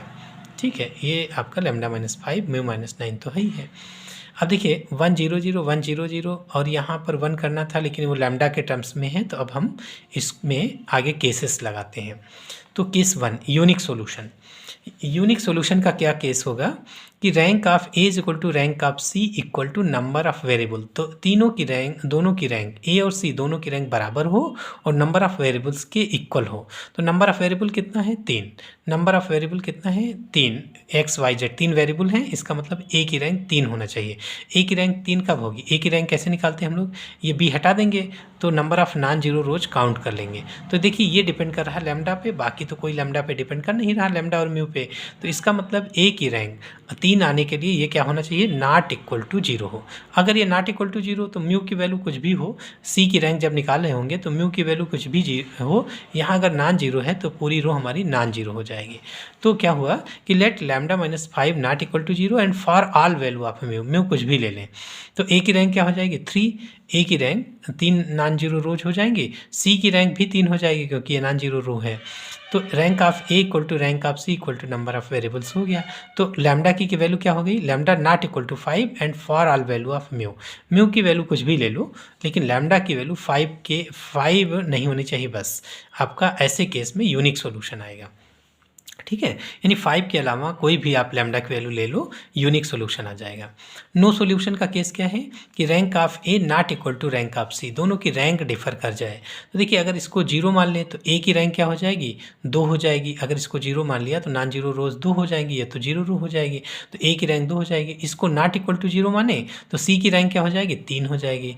तो इसको 0 और इसको नॉट इक्वल टू 0 मानते ही ए की रैंक 2 और ए सी की रैंक 3 हो जाएगी, जो कि दोनों अलग अलग हैं। देखिए लैम्डा और मी पे दो रो तो डिफ़र कर ही नहीं रही, इनका मतलब ये 2 तो नॉन जीरो रो है ही है ना, हमें नॉन जीरो रो केवल तीसरी से ही देखना है। ठीक है, तो क्या हुआ इस केस में कि लैम्डा माइनस 5 को हमने 0 मान लिया, म्यू माइनस 9 को नॉट इक्वल टू 0, इसको 0 इसको नॉट इक्वल टू 0। तो ए की रैंक क्या हो गई, 2, और सी की रैंक 3 हो गई, सी की रैंक 3 हो गई। तो lambda minus 5 lambda is equal to क्या आ गया, lambda is equal to 5 and mu not equal to 9। तो ये कोई वैल्यू लें कि लैम्डा की वैल्यू 5 कर दें और म्यू की वैल्यू 9 के अलावा कुछ भी ले लो। ऐसे केस में सिस्टम ऑफ इक्वेशन हमेशा नो सॉल्यूशन देगा, मतलब इनकंसिस्टेंट होगा। इनफाइनाइट सॉल्यूशन क्या होगा, इनफाइनाइट सॉल्यूशन के लिए rank of A is equal to rank of C is less than number of variables, ये फार्मूला है। ठीक है, तो देखिए क्या होगा, rank of A is equal to rank of C. तो देखिए इसका मतलब rank of A is equal to rank of C is less than number of variables से कम चाहिए दोनों की रैंक। इसका मतलब ये हुआ कि अगर इसको हम लोग 0 मान लें, इसको 0 मान लें, तो ए और सी दोनों की रैंक 2 हो जाएगी, दोनों की रैंक बराबर, और नंबर ऑफ वेरिएबल से कम है, नंबर ऑफ वेरिएबल 3 है। ठीक है, तो हमने मान लिया लैम्डा -5 को 0 और म्यू -9 को 0 मान लिया, तो ए की रैंक 2 हो गई, सी की रैंक 2 हो गई, नंबर ऑफ वेरिएबल 3 है, कंडीशन सेटिस्फाई हो गई। Rank of A is equal to rank of C is less than number of variables. तो इस केस में लैम्डा की वैल्यू क्या आ गई 5 और म्यू की वैल्यू 9। अब से लैम्डा और म्यू ऑल केसेस में वैल्यू पूछा था, तो पहले केस में lambda not equal to 5 for all value of mu, दूसरे में lambda is equal to 5 mu not equal to 9, तीसरे में lambda is equal to 5 and mu equal to 9। ठीक है, क्वेश्चन नंबर 8b पर हम लोग पहुंच गए हैं। 8b सॉल्व करते हैं। क्या है, find whether the following vectors are linearly dependent और independent, find the relation between them if linearly dependent. Vectors ये दिए हुए हैं, 3 वेक्टर्स दिए हैं, चेक करना है कि डिपेंडेंट है कि इंडिपेंडेंट, अगर डिपेंडेंट है तो उसके बीच का रिलेशन निकालो। तो आइए सॉल्व करते हैं इसको। देखिए ये 3 वेक्टर्स दिए हैं, एक्स वाई जेड, ये वेक्टर्स दिए हुए हैं। तो इनका डिपेंडेंट इंडिपेंडेंट शो करने के लिए सबसे पहले हम लोग इनका लीनियर कॉम्बिनेशन निकालते हैं। लीनियर कॉम्बिनेशन क्या होता है, 3 वेक्टर्स हैं तो 3 स्केलर्स मान लीजिए, वो इस तरीके से कि इनका वेक्टर्स के साथ मल्टीप्लाई करके ऐड कर दें तो उसकी वैल्यू 0 आ जाए, नल वेक्टर आ जाए। ठीक है, तो alpha x plus beta y plus gamma z equal to 0 होना चाहिए। Let alpha beta gamma be the scalars, वो इस तरीके के हों such that alpha x plus beta y plus gamma z equal to 0। ठीक है, अल्फा बीटा गामा की वैल्यू रख लीजिए, alpha beta gamma x y z की वैल्यू रख लीजिए, उसके बाद मल्टीप्लाई कर लो इसको, तो क्या हो जाएगा अल्फ़ा 2 अल्फ़ा -3 अल्फ़ा 4 अल्फ़ा। ठीक है, और ये इस तरीके से बीटा 3 बीटा माइनस बीटा है ना, इस तरीके से। अब देखिए सभी के पहले टर्म एक साथ कर लो, तो पहले टर्म में गामा के पहले में अल्फ़ा प्लस 3 बीटा और प्लस गामा, फिर गामा, दूसरे टर्म इकट्ठा कर लो 2 अल्फ़ा माइनस बीटा और -5 गामा। ठीक है, फिर तीसरे -3 alpha plus 2 beta plus 8 gamma, ये हो गया। और चौथा element 4 alpha plus beta -7 gamma, 4 alpha plus beta -7 gamma equal to 0 0 0। ठीक है, अब देखिए इसको कंपेयर कर लो, तो पहला एलिमेंट 0 से कंपेयर कर लो, एक इक्वेशन आ गई, दूसरा 0 से, तीसरा 0 से, तो इस तरीके से 4 इक्वेशंस मिल गई।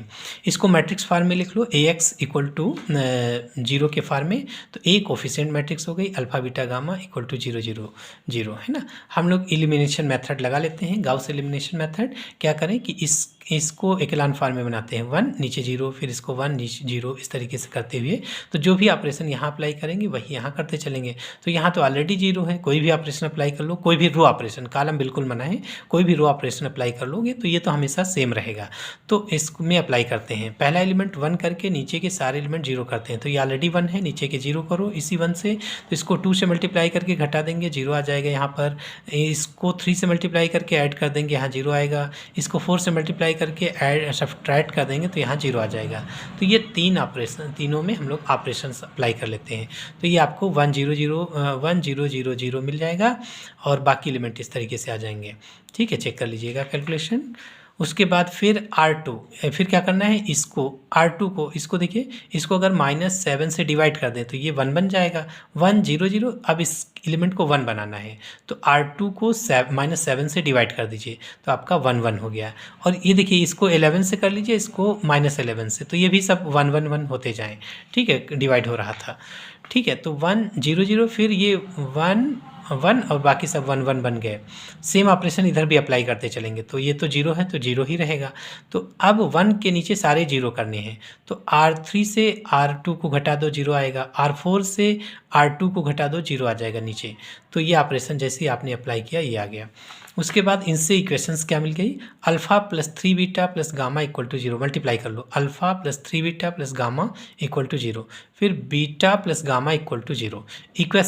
इक्वेशन इसमें कितनी है, 2, अननोन्स कितनी हैं, 3, तो किसी एक को मानना पड़ेगा। तो हमने सपोज गामा को नॉट इक्वल टू 0 के टर्म्स का कोई वैल्यू मान लिया, इन तीनों में से कोई भी मान सकते हैं, अपनी सुविधा के लिए हम लोग लास्ट से मान लेते हैं। ठीक है, तो देखिए तो हमने गामा को मान लिया के, गामा को के नॉट इक्वल टू जीरो, क्योंकि जीरो सोल्यूशन तो ही है, हमें नॉन जीरो सोल्यूशन पता करना है, तो हमने के नॉट इक्वल टू जीरो माना है। तो गामा की वैल्यू के हो गई, तो गामा की वैल्यू के रखते ही बीटा की वैल्यू माइनस की आ जाएगी, है ना, बीटा की वैल्यू आपकी माइनस की आ जाएगी। तो हम लोग गामा को देखिए, ये सिस्टम ऑफ इक्वेशन में दो इक्वेशन है, अननोन तीन है, तो हमें एक को मानना पड़ेगा, किसी एक वेरिएबल को मानना पड़ेगा। तो के को हम गामा को हमने माइनस, गामा को के मान लिया नॉट इक्वल टू जीरो, तो गामा को के माना, तो बीटा इक्वल टू क्या हो जाएगा माइनस के, बीटा और गामा की वैल्यू इसमें उठा के रख लो, तो अल्फ़ा इज इक्वल टू क्या आ जाएगा, 2k आ जाएगा। अब ये अल्फ़ा बीटा गामा इन तीनों की वैल्यू आपकी ये आ गई, okay not equal to zero आपने माना है, इसका मतलब अल्फ़ा बीटा गामा तीनों में तीन ये नॉन जीरो हैं।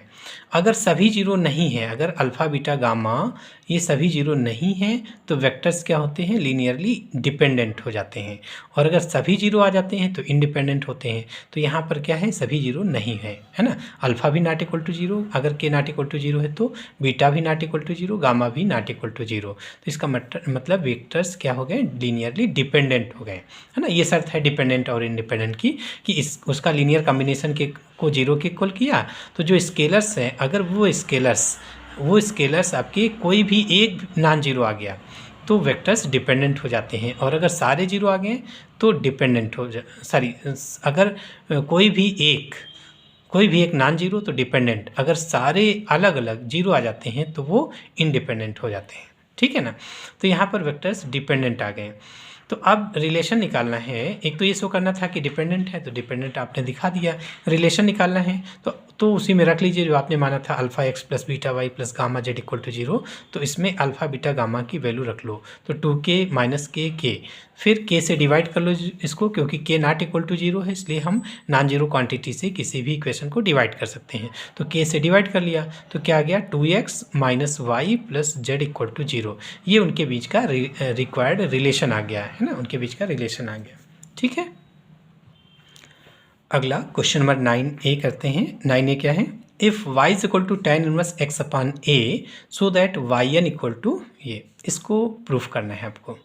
तो देखिए question number 9a, y is equal to tan inverse x upon a है, आपको yn निकालना है। तो हम लोग एक बार पहले डेरिवेटिव करते हैं, तो y1 equal to tan inverse x upon a का 1 upon x square upon A square plus tan x upon a का डेरिवेटिव 1 अपान a हो गया। इसका एलसीएम लेने के बाद a स्क्वायर ऊपर गया, एक a कैंसिल हो जाएगा, तो a upon a square plus x square, ठीक है। इसको इसके पार्शियल फ्रैक्शन कर लीजिए, फैक्टर कर लो इसको, तो x plus I A X minus I ए, और इसको जब पार्शियल फ्रैक्शन में ब्रेक करेंगे तो y1 की वैल्यू क्या हो गई, 1 upon 2i into 1 upon X minus I A minus 1 upon x plus I ए। कैसे, इसका एलसीएम ले लो, एलसीएम ले लिया तो दोनों प्रोडक्ट में आ गए, फिर यहाँ पर x plus I A minus x plus I A, तो x कैंसिल हो गया, तो 2i से 2i डिवाइड कैंसिल हो जाएगा, तो ऊपर क्या बचा a, so a upon x plus I A X minus I A. तो एक तो पार्शियल फ्रैक्शन जैसे हम लोग करते हैं कि a upon x plus I A plus capital B upon X minus A I A, उसको फिर सॉल्व करते हैं, तो एक तो उस तरीके से कर सकते हैं। दूसरा हम लोग जो कि यहाँ पे बिल्कुल दिख रहा था तो डायरेक्ट हम लोग इसको कर लिए, ठीक है। तो क्या हुआ, differentiating with respect to x n minus 1 times, आपको yn निकालना है, एक बार डेरिवेटिव आप कर चुके हो तो कितनी बार और करना पड़ेगा, n माइनस 1 टाइम्स, तो n माइनस 1 टाइम्स डिफ्रेंशिएट कर लो, तो dn minus 1 y1 equal to 1 upon 2i dn minus 1 upon X minus I A minus dn minus 1 upon x plus I A, ठीक है। तो देखिए 1 अपान 2i, इसमें formula direct होता है किसका, 1 अपान dn minus 1 upon X minus I ए, इसका क्या फार्मूला होता है, देखिए dn का क्या फार्मूला होता है, dn into 1 upon A X plus B whole A X plus B, इसका क्या हो जाएगा, माइनस 1 की power n into n factorial A power n upon A X plus B whole power n plus 1 एक add हो जाता है, ठीक है। ये फार्मूला हो गया। तो जब आप फार्मूला लगाओगे किसके लिए, यहाँ पर है देखिए n minus 1th time derivative करना है, इसको n माइनस वनथ टाइम डेरिवेटिव करना है, n माइनस वनथ टाइम डेरिवेटिव। तो जब n टाइम्स करना होता है उसी तरीके का ना, ये वाला टर्म देखिए इसी तरीके का है, 1/x माइनस आई ए। तो a की वैल्यू 1 और b की वैल्यू माइनस आई ए हो गई। ठीक है, तो फार्मूला हुआ -1 पावर n जब nth डेरिवेटिव कर रहे हैं, जबकि आप n माइनस वनथ डेरिवेटिव कर रहे हैं तो -1 पावर n माइनस 1 हो गया। फिर यहाँ है n फैक्टोरियल, तो यहाँ हो जाएगा आपका n माइनस 1 फैक्टोरियल, क्योंकि n माइनस 1 टाइम्स कर रहे हैं। a पावर n, तो a 1 पावर a की वैल्यू क्या है 1, इस x का कोफिशिएंट क्या है 1, तो 1 की पावर n माइनस 1, तो 1 की पावर कुछ भी हो वही रहेगा, अपान x minus I A whole power कितना, पावर में एक जुड़ जाता है, तो n माइनस 1 प्लस 1, तो पावर n हो जाएगा। इसी तरीके दूसरे वाले में लगा लिया तो ये हो गया। दोनों में क्या कॉमन हो गया, दोनों में -1 power n minus 1 into n minus 1 factorial common हो गया। ठीक है, इतना कॉमन हो गया ये वाला, तो कितना आ गया, इसको ऊपर कर लो तो x minus I A whole power n minus x plus I A whole power ऊपर कर लेंगे तो -n, दोनों के पावर में -n हो गया। अब हम लोग इस देखिए कॉम्प्लेक्स नंबर हो गया, कॉम्प्लेक्स नंबर को सॉल्व करने के लिए रियल पार्ट को r cos theta, imaginary part को r sin थीटा पुट करके उसको सिंप्लीफाई कर लेते हैं डी मॉर्गन थ्योरम लगा के। तो क्या हो जाएगा, x equal to r cos theta और a equal to r sin theta put कर लिया, तो स्क्वायर करके अगर ऐड कर दें तो r square equal to x square plus a square हो जाएगा, तो r की value √a square plus x square, और थीटा अगर डिवाइड कर लें, इससे इसको डिवाइड कर दें तो r कैंसिल, तो क्या हुआ a अपान एक्स, तो theta is equal to tan inverse a upon x हो गया। तो this equal to 1/2i -1 power n minus 1 n minus 1 factorial, तो वही है। इसकी वैल्यू क्या हो गई, यहाँ x की जगह r cos थीटा, a की जगह r sin थीटा। ठीक है, r cos theta r sin theta आपने रख लिया, पावर -n है, तो r इसमें कॉमन होगा, बाहर पावर -n, इसमें भी r कॉमन, पावर में निकलेगा बाहर -n, तो r पावर -n को आप एकदम बाहर कर सकते हैं, तो हो गया cos theta minus I sine theta whole power -n, minus ये हो जाएगा cos theta plus I sine theta whole power -n, और ये फार्मूला हो गया cos theta plus I sine theta whole power n।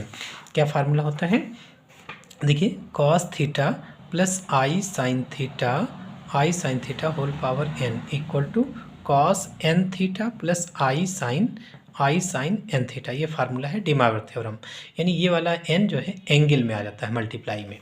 ठीक है, तो देखिए ये वाला हम लोग फार्मूला लगा लिया, तो cos theta plus I sine theta whole power n, इस -1 को एंगल में कर सकते हैं, तो sine minus theta equal to minus sine theta होता है, तो यहाँ प्लस करके ये वाला माइनस एंगल में कर लिया, तो ये हो जाएगा cos n theta, cos minus n theta, और cos minus theta equal to cos theta होता है, तो फाइनली cos n थीटा हो जाएगा, प्लस आई साइन, और एक ये वाला माइनस आपने एंगल में कर लिया था, एक इसका माइनस आ गया तो minus plus n minus n theta हो गया, माइनस ये हो जाएगा cos माइनस n थीटा, तो cos माइनस थीटा की वैल्यू cos थीटा होती है, तो cos n थीटा, और sine minus n theta plus I sine minus n theta, तो sine minus n theta, angle वाला माइनस बाहर आ गया, तो आई साइन n थीटा हो गया। ठीक है, अब इसमें देखिए cos n theta cancel, 2i sine n theta हो गया, 2i, अब 2i से 2i भी कैंसिल हो गया, तो yn इक्वल टू क्या हुआ आपका -1 पावर n माइनस 1 फैक्टोरियल, और a पावर कितना, यहाँ पर वैल्यू रख लीजिए, r को 1/r की होल पावर n लिख सकते हैं, और 1/r को देखिए क्या लिख सकते हैं जिसमें x ना हो, तो 1/r equal to sine theta upon a, तो साइन थीटा अपान a रख लिया 1/r की जगह होल पावर n, तो a power -n sine power n theta into sine n theta. ठीक है, ये प्रूफ हो गया yn की वैल्यू। इधर आपने क्या लिखा था, इधर क्या निकाल रहे थे, dn-1 y1 मतलब एक बार आप ऑलरेडी कर चुके हैं, तो ये वाला और ये इसको ऐड करके y के सुफिक्स में लिख लो, तो n-1 प्लस 1, तो कितना हुआ n, सो yn आ गया। इस तरीके से आपको yn की वैल्यू मिल गई। ठीक है, क्वेश्चन नंबर 9 का बी पार्ट देखते हैं, बहुत इंपॉर्टेंट क्वेश्चन है कि y is equal to sine m sine inverse x, then find yn 0, value of yn when x equal to 0। देखते हैं कैसे इसको सॉल्व किया जाए। देखिए y इज इक्वल टू दिया है sine m sine inverse x, तो हम लोग y1 निकालें, इसका y1 इक्वल टू साइन का derivative cos m sine inverse x into इसका फिर डेरिवेटिव करेंगे, तो m कांस्टेंट है, साइन इनवर्स x का 1/√1 माइनस एक्स स्क्वायर, जो y इक्वेशन है इसको 1 मान लीजिए, y1 वाली इक्वेशन को 2 मान लेते हैं। ठीक है। देखिए इस तरीके के क्वेश्चन जब भी सॉल्व करते हैं, अपान में कुछ आया तो इसको तुरंत इधर कर लेते हैं, यानी कि उस क्वांटिटी से पूरे को मल्टीप्लाई कर लेते हैं। अपान में कोई क्वांटिटी हुई तो क्रॉस प्रोडक्ट करके इधर कर लो, या उस क्वांटिटी से पूरे को मल्टीप्लाई कर लो। तो √1 - x² y1 = m cos m sin inverse x। ठीक है, तो हमें क्या करना होगा, एक या दो बार डेरिवेटिव करने के बाद इन सबको y और x में कन्वर्ट कर लेना होता है, मतलब ये फंक्शन एलिमिनेट करना है। तो अगर हम लोग स्क्वायर कर दें दोनों साइड में, देखिए अंडर जैसे ही आ जाए, यहाँ अंडर आ जाए तो स्क्वायर कर लो, इसको हटा लीजिए। तो squaring both side 1 - x² y1² = m² cos² sin m sin inverse x cos²। ठीक है, cos² थीटा को 1 - sin² थीटा लिख सकते हैं, और इसको लिख सकते हैं 1 - sin² m sin inverse x। ठीक है, या sin m sin inverse x का होल स्क्वायर, और ये क्या हो गया y, तो ये हो गया आपका y² m² × 1 - y²। ठीक है, इसको एक बार फिर डिफ्रेंशिएट कर लेते हैं, क्योंकि जब भी हम लेबनिज़ थ्योरम लगाएंगे वहाँ पर y का टर्म्स स्क्वायर में नहीं होना चाहिए। तो यहाँ देखिए y भी स्क्वायर में है, y1 स्क्वायर में है, y या उनके डेरिवेटिव्स स्क्वायर में नहीं होना चाहिए, x वाले टर्म अंडर इन सब में नहीं होना चाहिए, तो रूट वगैरह तो हट गया x का, लेकिन y अभी लीनियर नहीं है ना, y1 स्क्वायर में है, y2 स्क्वायर में है, जबकि y की पावर 1 होनी चाहिए, y या y1 या y2 इन सब की पावर 1 होनी चाहिए। तो ये हटाना है, कैसे हटेगा, एक बार डिफ्रेंशिएट कर लोगे हट जाएगा। तो differentiating with respect to x we get, तो function to function 1 - x² y1 square का डेरिवेटिव 2y1 × dy1/dx मतलब y2 हो जाएगा, y1 स्क्वायर का डेरिवेटिव 2y1 y2 प्लस इसका डेरिवेटिव हो गया -2x × y1 square this equal to m², इसका 0 हो गया, इसका हो गया -2y y1। ठीक है, अब क्या करेंगे, 2y1 से पूरा डिवाइड हो जाएगा, डिवाइड कर लीजिए, तो 1 - x² y2 - x y1 + m² y = 0। ठीक है, अब इसको देखिए, अब फंक्शन एलिमिनेट हो चुका है, इसको आप इक्वेशन 3 मान लीजिए, y1 y2 और x के टर्म की इक्वेशन आ गई, इसको आप इक्वेशन 3 मान लीजिए। फिर क्या करेंगे, अब इसको n टाइम्स डिफ्रेंशिएट कर लीजिए with the help of Leibniz theorem. Leibniz theorem क्या होती है, लेबनीज़ थ्योरम अभी हम लोग देखे हैं, लेबनीज़ थ्योरम होती है d⁴n u × v। u और v अगर x के फंक्शन है, उसका nth टाइम डेरिवेटिव करना है, तो क्या होता है dnu, u का n times derivative into v plus nc1 d⁴n - 1 u का n-1 times derivative into dv plus nc2 d⁴n - 2u into d2v, है ना, d2v प्लस डॉट और आगे nth टर्म क्या हो जाएगा, प्लस ncn d⁴n - मतलब u आ जाएगा इंटू d⁴nv। ठीक है, क्या होता है, जहाँ ncn आ गया वो लास्ट टर्म होता है, तो पहले में u का nth डेरिवेटिव इंटू v आ जाता है, फिर प्लस nc1, अगले में nc2 nc3 ऐसे आता है कोफिशिएंट। तो फिर क्या करना है कि इसका एक डेरिवेटिव अगले टर्म में, इसका डेरिवेटिव घटा दो और इसमें डेरिवेटिव बढ़ा दो, तो dn - 1u और इसका डेरिवेटिव एक बढ़ गया तो du हो गया, फिर इसका एक डेरिवेटिव घटा दो तो dn - 2u आ गया, इसका डेरिवेटिव बढ़ा लो तो कितना हो गया d2v। इस तरीके से आगे बढ़ता हुआ जाएगा, लास्ट टर्म हो जाएगा ncn इंटू d⁴n - d⁴0 मतलब 1 हो गया, तो केवल u बचा, u इंटू dnv। ये होती है लेबनीज़ थ्योरम, इसको यहाँ पर लगाना है। तो देखिए लगाइए लेबनीज़ थ्योरम, तो हम लोग जो पहले तो dn लगा लीजिए, दोनों में dn पूरी इक्वेशन में dn लगा लिया, तो इस टर्म में dn हो गया -dn इंटू ये और प्लस m² इंटू dn = 0। अब लेबनीज़ थ्योरम लगाओ, इसमें देखिए हमेशा जो x का पॉलिनोमियल होता है उसको दूसरा v फंक्शन मानते हैं, तो ये u हो गया, ये v हो गया। ठीक है, यानी इसको हम लोग इधर करके लिख लिया स्टैंडर्ड फॉर्म में, तो ये हो गया y2 1 - x²। अब फार्मूला लगाइए, इसमें लेबनीज़ थ्योरम लगा लो, तो क्या होता है dny2 पहले का nth derivative into second function as it is plus nc1 की वैल्यू n हो गई इंटू इसका डेरिवेटिव, इसका एक डेरिवेटिव कम कर लो तो dn - 1 y2 इंटू इसका डेरिवेटिव कितना आएगा 2x, वो यहाँ पे आ गया, प्लस nc2 की वैल्यू होती है n - 1/2 फैक्टोरियल इंटू इसका डेरिवेटिव कम कर लो तो dn-2y2 dn-2y2 इंटू इसका डेरिवेटिव -2 आ गया। अगले टर्म में इसका डेरिवेटिव 0 हो जाएगा, इसका मतलब इसके आगे का टर्म और आगे का सारे 0 हो जाएगा। तो इसमें लेबनिज़ थ्योरम आपने लगाया, नॉन जीरो टर्म आपको ये वाले मिल गए। फिर माइनस, ये वाला माइनस हो गया। फिर इसमें लेबनिज़ थ्योरम लगा लो सेम उसी तरीके से, तो dn y1 into v x plus nc1 into इसका डेरिवेटिव कम कर लो dn-1y1 और इंटू इसका डेरिवेटिव कर लो x का, तो dn-1y1 इंटू एक्स का डेरिवेटिव 1 हो गया। अगले टर्म में इसका डेरिवेटिव 0 हो जाएगा, तो आगे के सारे टर्म्स 0 हो गए। तो प्लस और ये हो जाएगा dny का मतलब yn हो गया, m² yn this equal to 0। ठीक है, अब देखिए सिंपल सा रूल लिखने का बता दें कि d पावर n जो होगा वो और y के जो सुफिक्स में इसको जोड़ के y के सुफिक्स में लिख लो, तो n+2 हो गया। तो क्या हो गया yn+2, ठीक है, और इंटू 1 - x² प्लस, और इसमें देख लीजिए ये और ये ऐड करिए तो n-1 + 2 n+1 हो गया।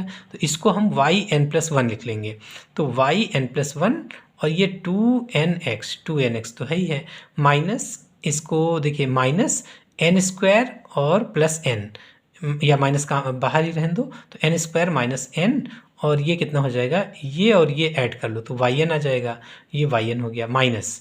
इसी तरीके इसमें देखिए इसको ऐड करिए तो n+1 हो गया, yn+1 इसकी वैल्यू हो जाएगी yn+1 into x plus nc1 की वैल्यू n और इसको ऐड कर लो तो n हो गया, दैट मीन्स yn इसकी वैल्यू हो जाएगी yn, ये हो गई yn और फिर m² into yn is equal to 0।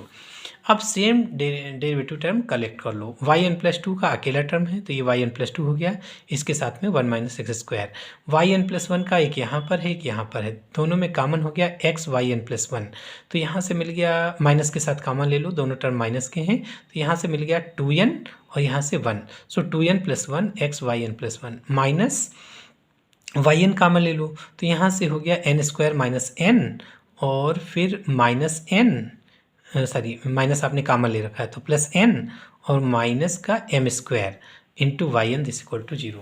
n से n कैंसिल हो गया, ये n से n कैंसिल हो गया, तो हो गया 1 - x² yn+2 - 2n+1 x yn+1 minus n² minus m² into yn equal to 0, equation 4 हो गया।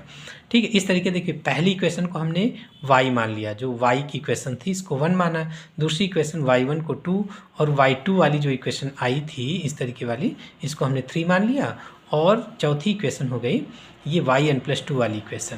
ठीक है, अब इन चारों इक्वेशन में x = 0 पुट कर लीजिए, इन चारों इक्वेशन में x = 0 पुट कर लो। तो पहली इक्वेशन में x = 0 पुट करिए, x = 0 पुट करिए इसमें, तो जहाँ भी y होगा उसको y को ब्रैकेट में रख के बाहर 0 रख देंगे, इसका मतलब value of y when x = 0। तो यहाँ x की वैल्यू 0 रख रहे हैं तो ये तो 0 हो गया पूरा, तो y0 = कितना 0, y0 = 0 हो गया। अब y1 देखिए, y1 में रखिए तो जहाँ y होगा उसको ब्रैकेट में रख के बाहर 0, इसका मतलब y1 0 दिस इक्वल टू, यहाँ पे x की वैल्यू 0 रखते ही ये तो m आ गया, और ये 0 रखते ही 0 आ गया, cos 0 की वैल्यू 1 मतलब m आ गया, इसकी वैल्यू m हो गई, so y1 0 is equal to m आ गया। फिर y2 0 देख लो, y2 0 किस में रखना है, y2 वाले में, इसमें x की वैल्यू 0 रख लो, तो x की 0 रखते ही ये आपका 1 हो गया, y वाला हमने बताया y को ब्रैकेट में रख के बाहर 0 रख लेंगे, x की वैल्यू 0 ये पूरा चला गया, फिर m² इंटू y0, और y0 की वैल्यू क्या है, y0 आपने अभी कैलकुलेट किया है 0, तो ये वाला टर्म भी 0 हो गया, ये भी टर्म 0 हो गया, तो ये y2 0 की वैल्यू 0 आ जाएगी, तो y2 0 की वैल्यू 0 आ गई। फिर इसमें रखिए फोर्थ वाले में x की वैल्यू 0 रखते ही ये तो 0 हो गया, इसकी वजह से x 0 रखते ही ये पूरा 0, x 0 रखते ही ये 1, और ये yn+2 0 इज इक्वल टू, देखिए n² - m² इंटू yn0, इसको उधर ले जाएंगे तो प्लस का हो जाएगा, तो equal to n² - m² yn0। अब यहाँ से आपको चूंकि yn 0 निकालना है तो अब दो केसेस एराइज होंगे। देखिए किसी किसी क्वेश्चन में इतना ही पूछ लेते हैं, ये वाला जो ये प्रूफ करना है ना, किसी किसी क्वेश्चन में इतना ही प्रूफ करने का पूछ लेते हैं, लेकिन जब yn 0 करना होगा तो इस तरीके से चार इक्वेशन में x की वैल्यू 0 रख लेंगे तो आपको y0, y10, y20 और yn+2 0 की वैल्यू yn 0 के टर्म में मिल जाएगी। फिर इसी को लेके हम लोग दो केस बनाते हैं। तो देखिए दो केस कौन से होंगे। Case first, when n is odd, even और ऑड के दो केस बनेंगे। तो व्हेन n इज ऑड, तो ये वही क्वेश्चन ले लेते हैं लास्ट वाली 4 से जो निकला है, yn+2 0 = n² - m² yn0, यही वाला केस दोनों केस में लेंगे। ठीक है, तो अब देखिए इसको हमें yn लाना है, तो n की जगह अगर n-2 रख दें तो ये yn हो जाएगा। तो इसलिए हम लोग पुट कर देते हैं इस इक्वेशन में n की जगह n-2, n-4, n-6 ... 3 1 ऑड है ना, तो ये सारे ऑड नंबर होंगे। चेक करके देख लो, मान लीजिए n की वैल्यू ऑड नंबर लिया, मान लीजिए 21 लिया, तो 21 - 2 19 ऑड नंबर है, 21 - 4 21 - 4 17 ऑड नंबर है। तो ये सारे ऑड नंबर होंगे, इसको 3 1 तक ले जाना है ऑड नंबर। तो रख के देख लीजिए इस इक्वेशन में क्या रखना है, n की जगह n-2, तो yn 0 हो गया, दिस इक्वल टू n की जगह n-2, तो n-2 whole square minus m² into yn-2 0। फिर अगला n-4 रखना है इसी में, तो n की जगह n-4 रखो तो n-2 बचेगा, तो yn-2 0 equal to n-4 whole square minus m² yn-4 0। अगला n-6 रख लो, तो इसी में n-6 रख लो n की जगह पे, तो n-4 0 equal to n-6 whole square minus m² into yn-6 0। ठीक है, इस तरीके से आगे रखते जाएंगे। लास्ट में जब हम लोग 3 रखेंगे तो कितना आएगा, n की जगह 3 रखो तो 5 आ जाएगा, y50 equal to 3² minus m² into y30। जब आप 1 रखोगे तो y30 equal to 1² minus m² into y10। ठीक है, ये वैल्यू आ गई। दस yn0 इक्वल टू क्या आ जाएगा, देखिए yn0 इक्वल टू दिस, अब yn+2 0 है, यहाँ पर yn+2 0 है, ये वैल्यू इसकी वैल्यू इसके बराबर है, इसका मतलब इसकी जगह पे हम ये पूरा रख सकते हैं। तो ये और ये इनटू में आ गया, अगर इतना ही लिखना है तो। फिर yn-4 0 की वैल्यू फिर रख लो, तो yn-4 0 की जगह पे ये हो जाएगा, यानी इसकी जगह पे ये वैल्यू रख सकते हैं, तो ये और इनटू में आ जाएगा। ठीक है, तो हमें कहाँ तक जाना है, लास्ट तक जाना है, तो ये सब ऐसे प्रोडक्ट में आ जाएंगे, जहाँ रुकेंगे वो हमारा y10 होगा। तो इस तरीके से l बन जाएगा ना, इस तरीके से देखिए ये ऐसे l बनाते हुए मल्टीप्लाई कर लो सब, तो ये फैक्टर इंटू ये फैक्टर इंटू ये फैक्टर इंटू ये फैक्टर डॉट ये फैक्टर इंटू y10 हो जाएगा लास्ट में।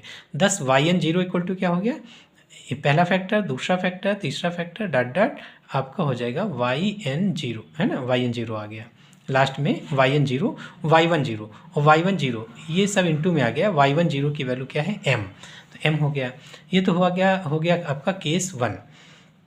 केस 2 में देखिए yn0 इक्वल टू कितना आएगा, केस 2 में सेम ऐसे ही करना है, when n is even number, तो वही क्वेश्चन ले लेना है, फिर वही वैल्यू पुट करना है, n की जगह n-2 n-4 n-6 dot even है तो 4 2 लेंगे, ऑड में यहाँ क्या था 3 1, तो यहाँ n की वैल्यू इवन ले रहे हैं, मान लीजिए 20 ले रहे हैं तो 20 - 2 18 आ जाएगा, 20 - 4 16, ये सारे नंबर इवन नंबर रहेंगे इस बार।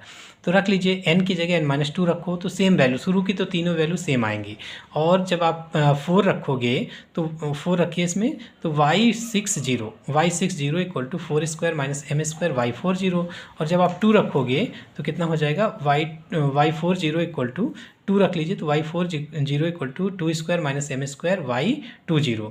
ठीक है, 10 yn0 इक्वल टू y20 की वैल्यू ये रख लीजिए, इसकी जगह पे ये y20 की वैल्यू ये रखो, तो सेम उसी तरीके फिर l बन जाएगा इससे, तो ये प्रोडक्ट ये yn0 की वैल्यू ये इंटू ये डॉट ये और लास्ट में y20, ये सब इंटू में आ जाएंगे, ऐसे l बन जाएगा, ये y20 लास्ट में इंटू में रहेगा, और y20 की वैल्यू हम 0 निकाल चुके हैं, तो जैसे ही आप यहाँ 0 रख लोगे इंटू में तो पूरा का पूरा 0 हो जाएगा, तो yn0 की वैल्यू क्या हो गई 0।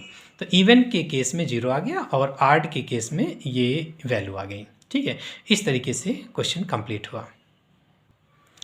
क्वेश्चन नंबर 10 का ए पार्ट देखिए, if y is equal to e⁻ax sine bx plus C then find yn, इसका nth डेरिवेटिव निकालना है। तो देखिए क्या होगा, y is equal to e⁻ax sine bx plus C, ठीक है, ये दिया है y की वैल्यू। तो y1 इक्वल टू क्या हो जाएगा, फंक्शन टू फंक्शन करिए, फर्स्ट फंक्शन का derivative A E power A X into second function plus first function E power A X into second, इसका डेरिवेटिव हो जाएगा B cos B x plus C, B cos B x plus C. दोनों में E power ए X common हो गया, तो यहाँ से A sine B x plus C plus B cos B x plus सी, इतना बचा। अब देखिए इसको वाई को आपको सिंगल टर्म में, यानी इसको सिंगल टर्म में कन्वर्ट करना है। तो अगर हम लोग ए की जगह आर कॉस थीटा, बी की जगह आर साइन थीटा रख लें, स्क्वायर करके ऐड कर लें, तो ए की वैल्यू हो जाए, आर की वैल्यू हो जाएगी √a² प्लस b², और डिवाइड कर लें तो theta is equal to tan inverse b/a। इससे तो ये आर और थीटा की वैल्यू आ गई। आर और थीटा की वैल्यू ए के टर्म में है, इसका मतलब आर और थीटा दोनों ही कांस्टेंट हैं। ठीक है, तो ये हमने पुट किया, तो क्या हुआ, ई पावर ए थीटा, यहाँ पे आर कास थीटा, ए की जगह r cos theta into sine B x plus सी, प्लस बी की जगह r sine theta into cos sine B x plus c. R common हो गया, तो साइन ए कॉस बी प्लस कॉस ए sine b, तो क्या हो जाता है साइन ए प्लस बी। ठीक है, साइन, देखिए आर कॉमन लिया तो sine B x plus C into cos theta plus cos B x plus C into sine theta, तो साइन ए कॉस बी प्लस कॉस ए साइन बी, फार्मूला होता है sine A plus B, A plus B, तो sine B x plus सी plus theta, ये y1 की value है। इसी तरीके फिर आप फंक्शन टू फंक्शन करोगे, y2 निकालोगे तो r² ई पावर ए X into sine B x plus सी प्लस 2 थीटा आ जाएगा। ठीक है, यहाँ पर ये वाली चीज़ यहाँ इसके साथ बी एक्स ये वाला रहेगा ही, बी एक्स प्लस सी प्लस थीटा और प्लस 1 थीटा और इस तरीके का मिल जाएगा, तो 2 थीटा हो जाएगा। r³ निकालोगे तो y3 निकालोगे तो r³ ई पावर ए X sine B x plus सी प्लस 3 थीटा, है ना। बस चेंज क्या होता है, यहाँ पर r की पावर बढ़ती जाती है और यहाँ थीटा बढ़ता रहेगा, 2 थीटा 3 थीटा, और जब y n निकालोगे तो कितना हुआ, r पावर n ई पावर ए X sine B x plus सी प्लस n थीटा हो गया। तो r की वैल्यू क्या है, √a² प्लस b² रख लीजिए, तो a² plus b² power n/2 into E power ए X sine B x plus सी प्लस थीटा। थीटा क्या था, tan inverse b upon a, या इस तरीके भी लिख सकते हैं कि r पावर n ई पावर ए एक्स, यही वाला, plus sine B x plus C plus n theta, where r की वैल्यू क्या है, यहाँ पर आर और थीटा क्या है, r equal to √a² plus b² और थीटा की value tan inverse b upon a। ठीक है, तो ये कंप्लीट हुआ। अगला क्वेश्चन देखिए, क्वेश्चन नंबर 10b। 10b क्या है कि if v is equal to 2x minus 3y comma 3y minus 4x comma 4z comma 4z minus 2x, evaluate 6vx plus 4vy plus 3vz, है ना, इसकी वैल्यू इवेलुएट करना है। तो देखिए यहाँ पर दिया है v is equal to f 2x minus 3y comma 3y minus 4z comma 4z minus 2x। तो ऐसे क्वेश्चन को सॉल्व करने के लिए इसको r s t या capital X capital Y capital Z मान लीजिए। तो कैपिटल X इसको मान लिया, कैपिटल Y इसको, कैपिटल Z इसको। तो capital X capital Y capital Z, capital X किसका फंक्शन है, स्मॉल x y z का, कैपिटल Y किसका फंक्शन है, स्मॉल x y z का, कैपिटल Z किसका फंक्शन है, स्मॉल x y z का। तो v किसका फंक्शन हो गया, v is equal to capital X capital Y capital Z। v is the function of capital X capital Y capital Z, और capital X Y Z किसके function हैं, ये तीनों किसके फंक्शन हैं, small x small y small z। तो हम लोग टोटल डेरिवेटिव से निकाल सकते हैं del v upon del x। ठीक है, तो del v upon del x equal to del f upon del x into, इस वेरिएबल के लिए लिखो पहले, del f upon del x into del x upon del x, plus del f upon इस variable के लिए, plus del f upon del y into del y upon del x, plus z के लिए del f upon del z into del z upon del x। ठीक है, तो देखिए del f upon del x into del x upon del capital X upon del small x, capital X का small x के respect में derivative 2 आ गया, फिर कैपिटल Y का स्मॉल x के रिस्पेक्ट में डेरिवेटिव 0, और कैपिटल Z का स्मॉल x के रिस्पेक्ट में डेरिवेटिव -2। तो कितना हो गया, दिस इक्वल टू, अगर इसको 6 से मल्टीप्लाई कर लें तो 6 del v upon del x की वैल्यू 6 से मल्टीप्लाई किया तो 12, ये हो जाएगा 12, और ये भी 12 हो गया, तो 12 common del f upon del x minus del f upon del y, है ना, इक्वेशन 1। दूसरा इसी तरीके से del v upon del y निकाल लो, इस v का y के रिस्पेक्ट में डेरिवेटिव, तो del v upon del x into del x upon del y, plus del v upon del f upon del y into del y upon del small y, plus del f upon del z capital Z into del capital capital z upon del small y. Value रख लीजिए del F upon del y, f का x का y के respect में, x का y के respect में हो जाएगा -3, वाई का वाई के रिस्पेक्ट में 3 हो जाएगा और z का y के रिस्पेक्ट में 0। तो ये हो गया 3, ये हो गया 0। तो इसको भी आप 4 से मल्टीप्लाई कर लो तो कितना हो जाएगा, 4 से मल्टीप्लाई करके ये भी 12 और आपका ये भी 12 हो गया, ये 0। तो 12 common minus del F upon del x plus del F upon del Y हो जाएगा। इस तरीके से तीसरा del F upon del we upon del Z निकाल लो। Del we upon del Z equal to del F upon del capital X upon del Z plus del F upon del capital Y into del capital Y upon del Z plus del F upon del capital z upon del small z, है ना, total derivative से। तो हो गया del F upon del capital x into capital x का z के respect में derivative, capital x का जेड के रिस्पेक्ट में 0, कैपिटल वाई का जेड के रिस्पेक्ट में -4, कैपिटल जेड का जेड के रिस्पेक्ट में -2। तो 0 0 -4 और 4, है ना, 0 -4 और 4, ठीक है। तो इसमें भी इसको आप 3 से मल्टीप्लाई कर लो तो 3 del we upon del Z equal to ये हो जाएगा आपका 12, है ना, ये आपका 12, ये 0 हो गया, ये 12 हो जाएगा, ये भी 12 हो जाएगा। तो 12 common minus del F upon del y plus del F upon del z, ठीक है। तो ये तीनों इक्वेशन को ऐड कर लीजिए 1 2 3 को। तो 6 del we upon del x हमने 6 से इसी लिए मल्टीप्लाई कर लिया था क्योंकि आपको 6 डेल वी ये वैल्यू निकालनी थी, 6 v x plus 4 v y plus 3 v z निकालना था। वी जेड मतलब del we upon del z, तो इसलिए 6 से मल्टीप्लाई किया था, इसीलिए इनके कोफिशिएंट से मल्टीप्लाई कर लिए थे। तो ये देखिए ये आपका 6 वी एक्स हो गया और ये हो जाएगा 4 वी वाई और 3 वी जेड, ठीक है। इन तीनों इक्वेशन को ऐड कर लो तो 12 कॉमन, ये सब कैंसिल, तो इसकी वैल्यू क्या हो गई 0, ठीक है। तो इस तरीके से ये क्वेश्चन कंप्लीट हुआ।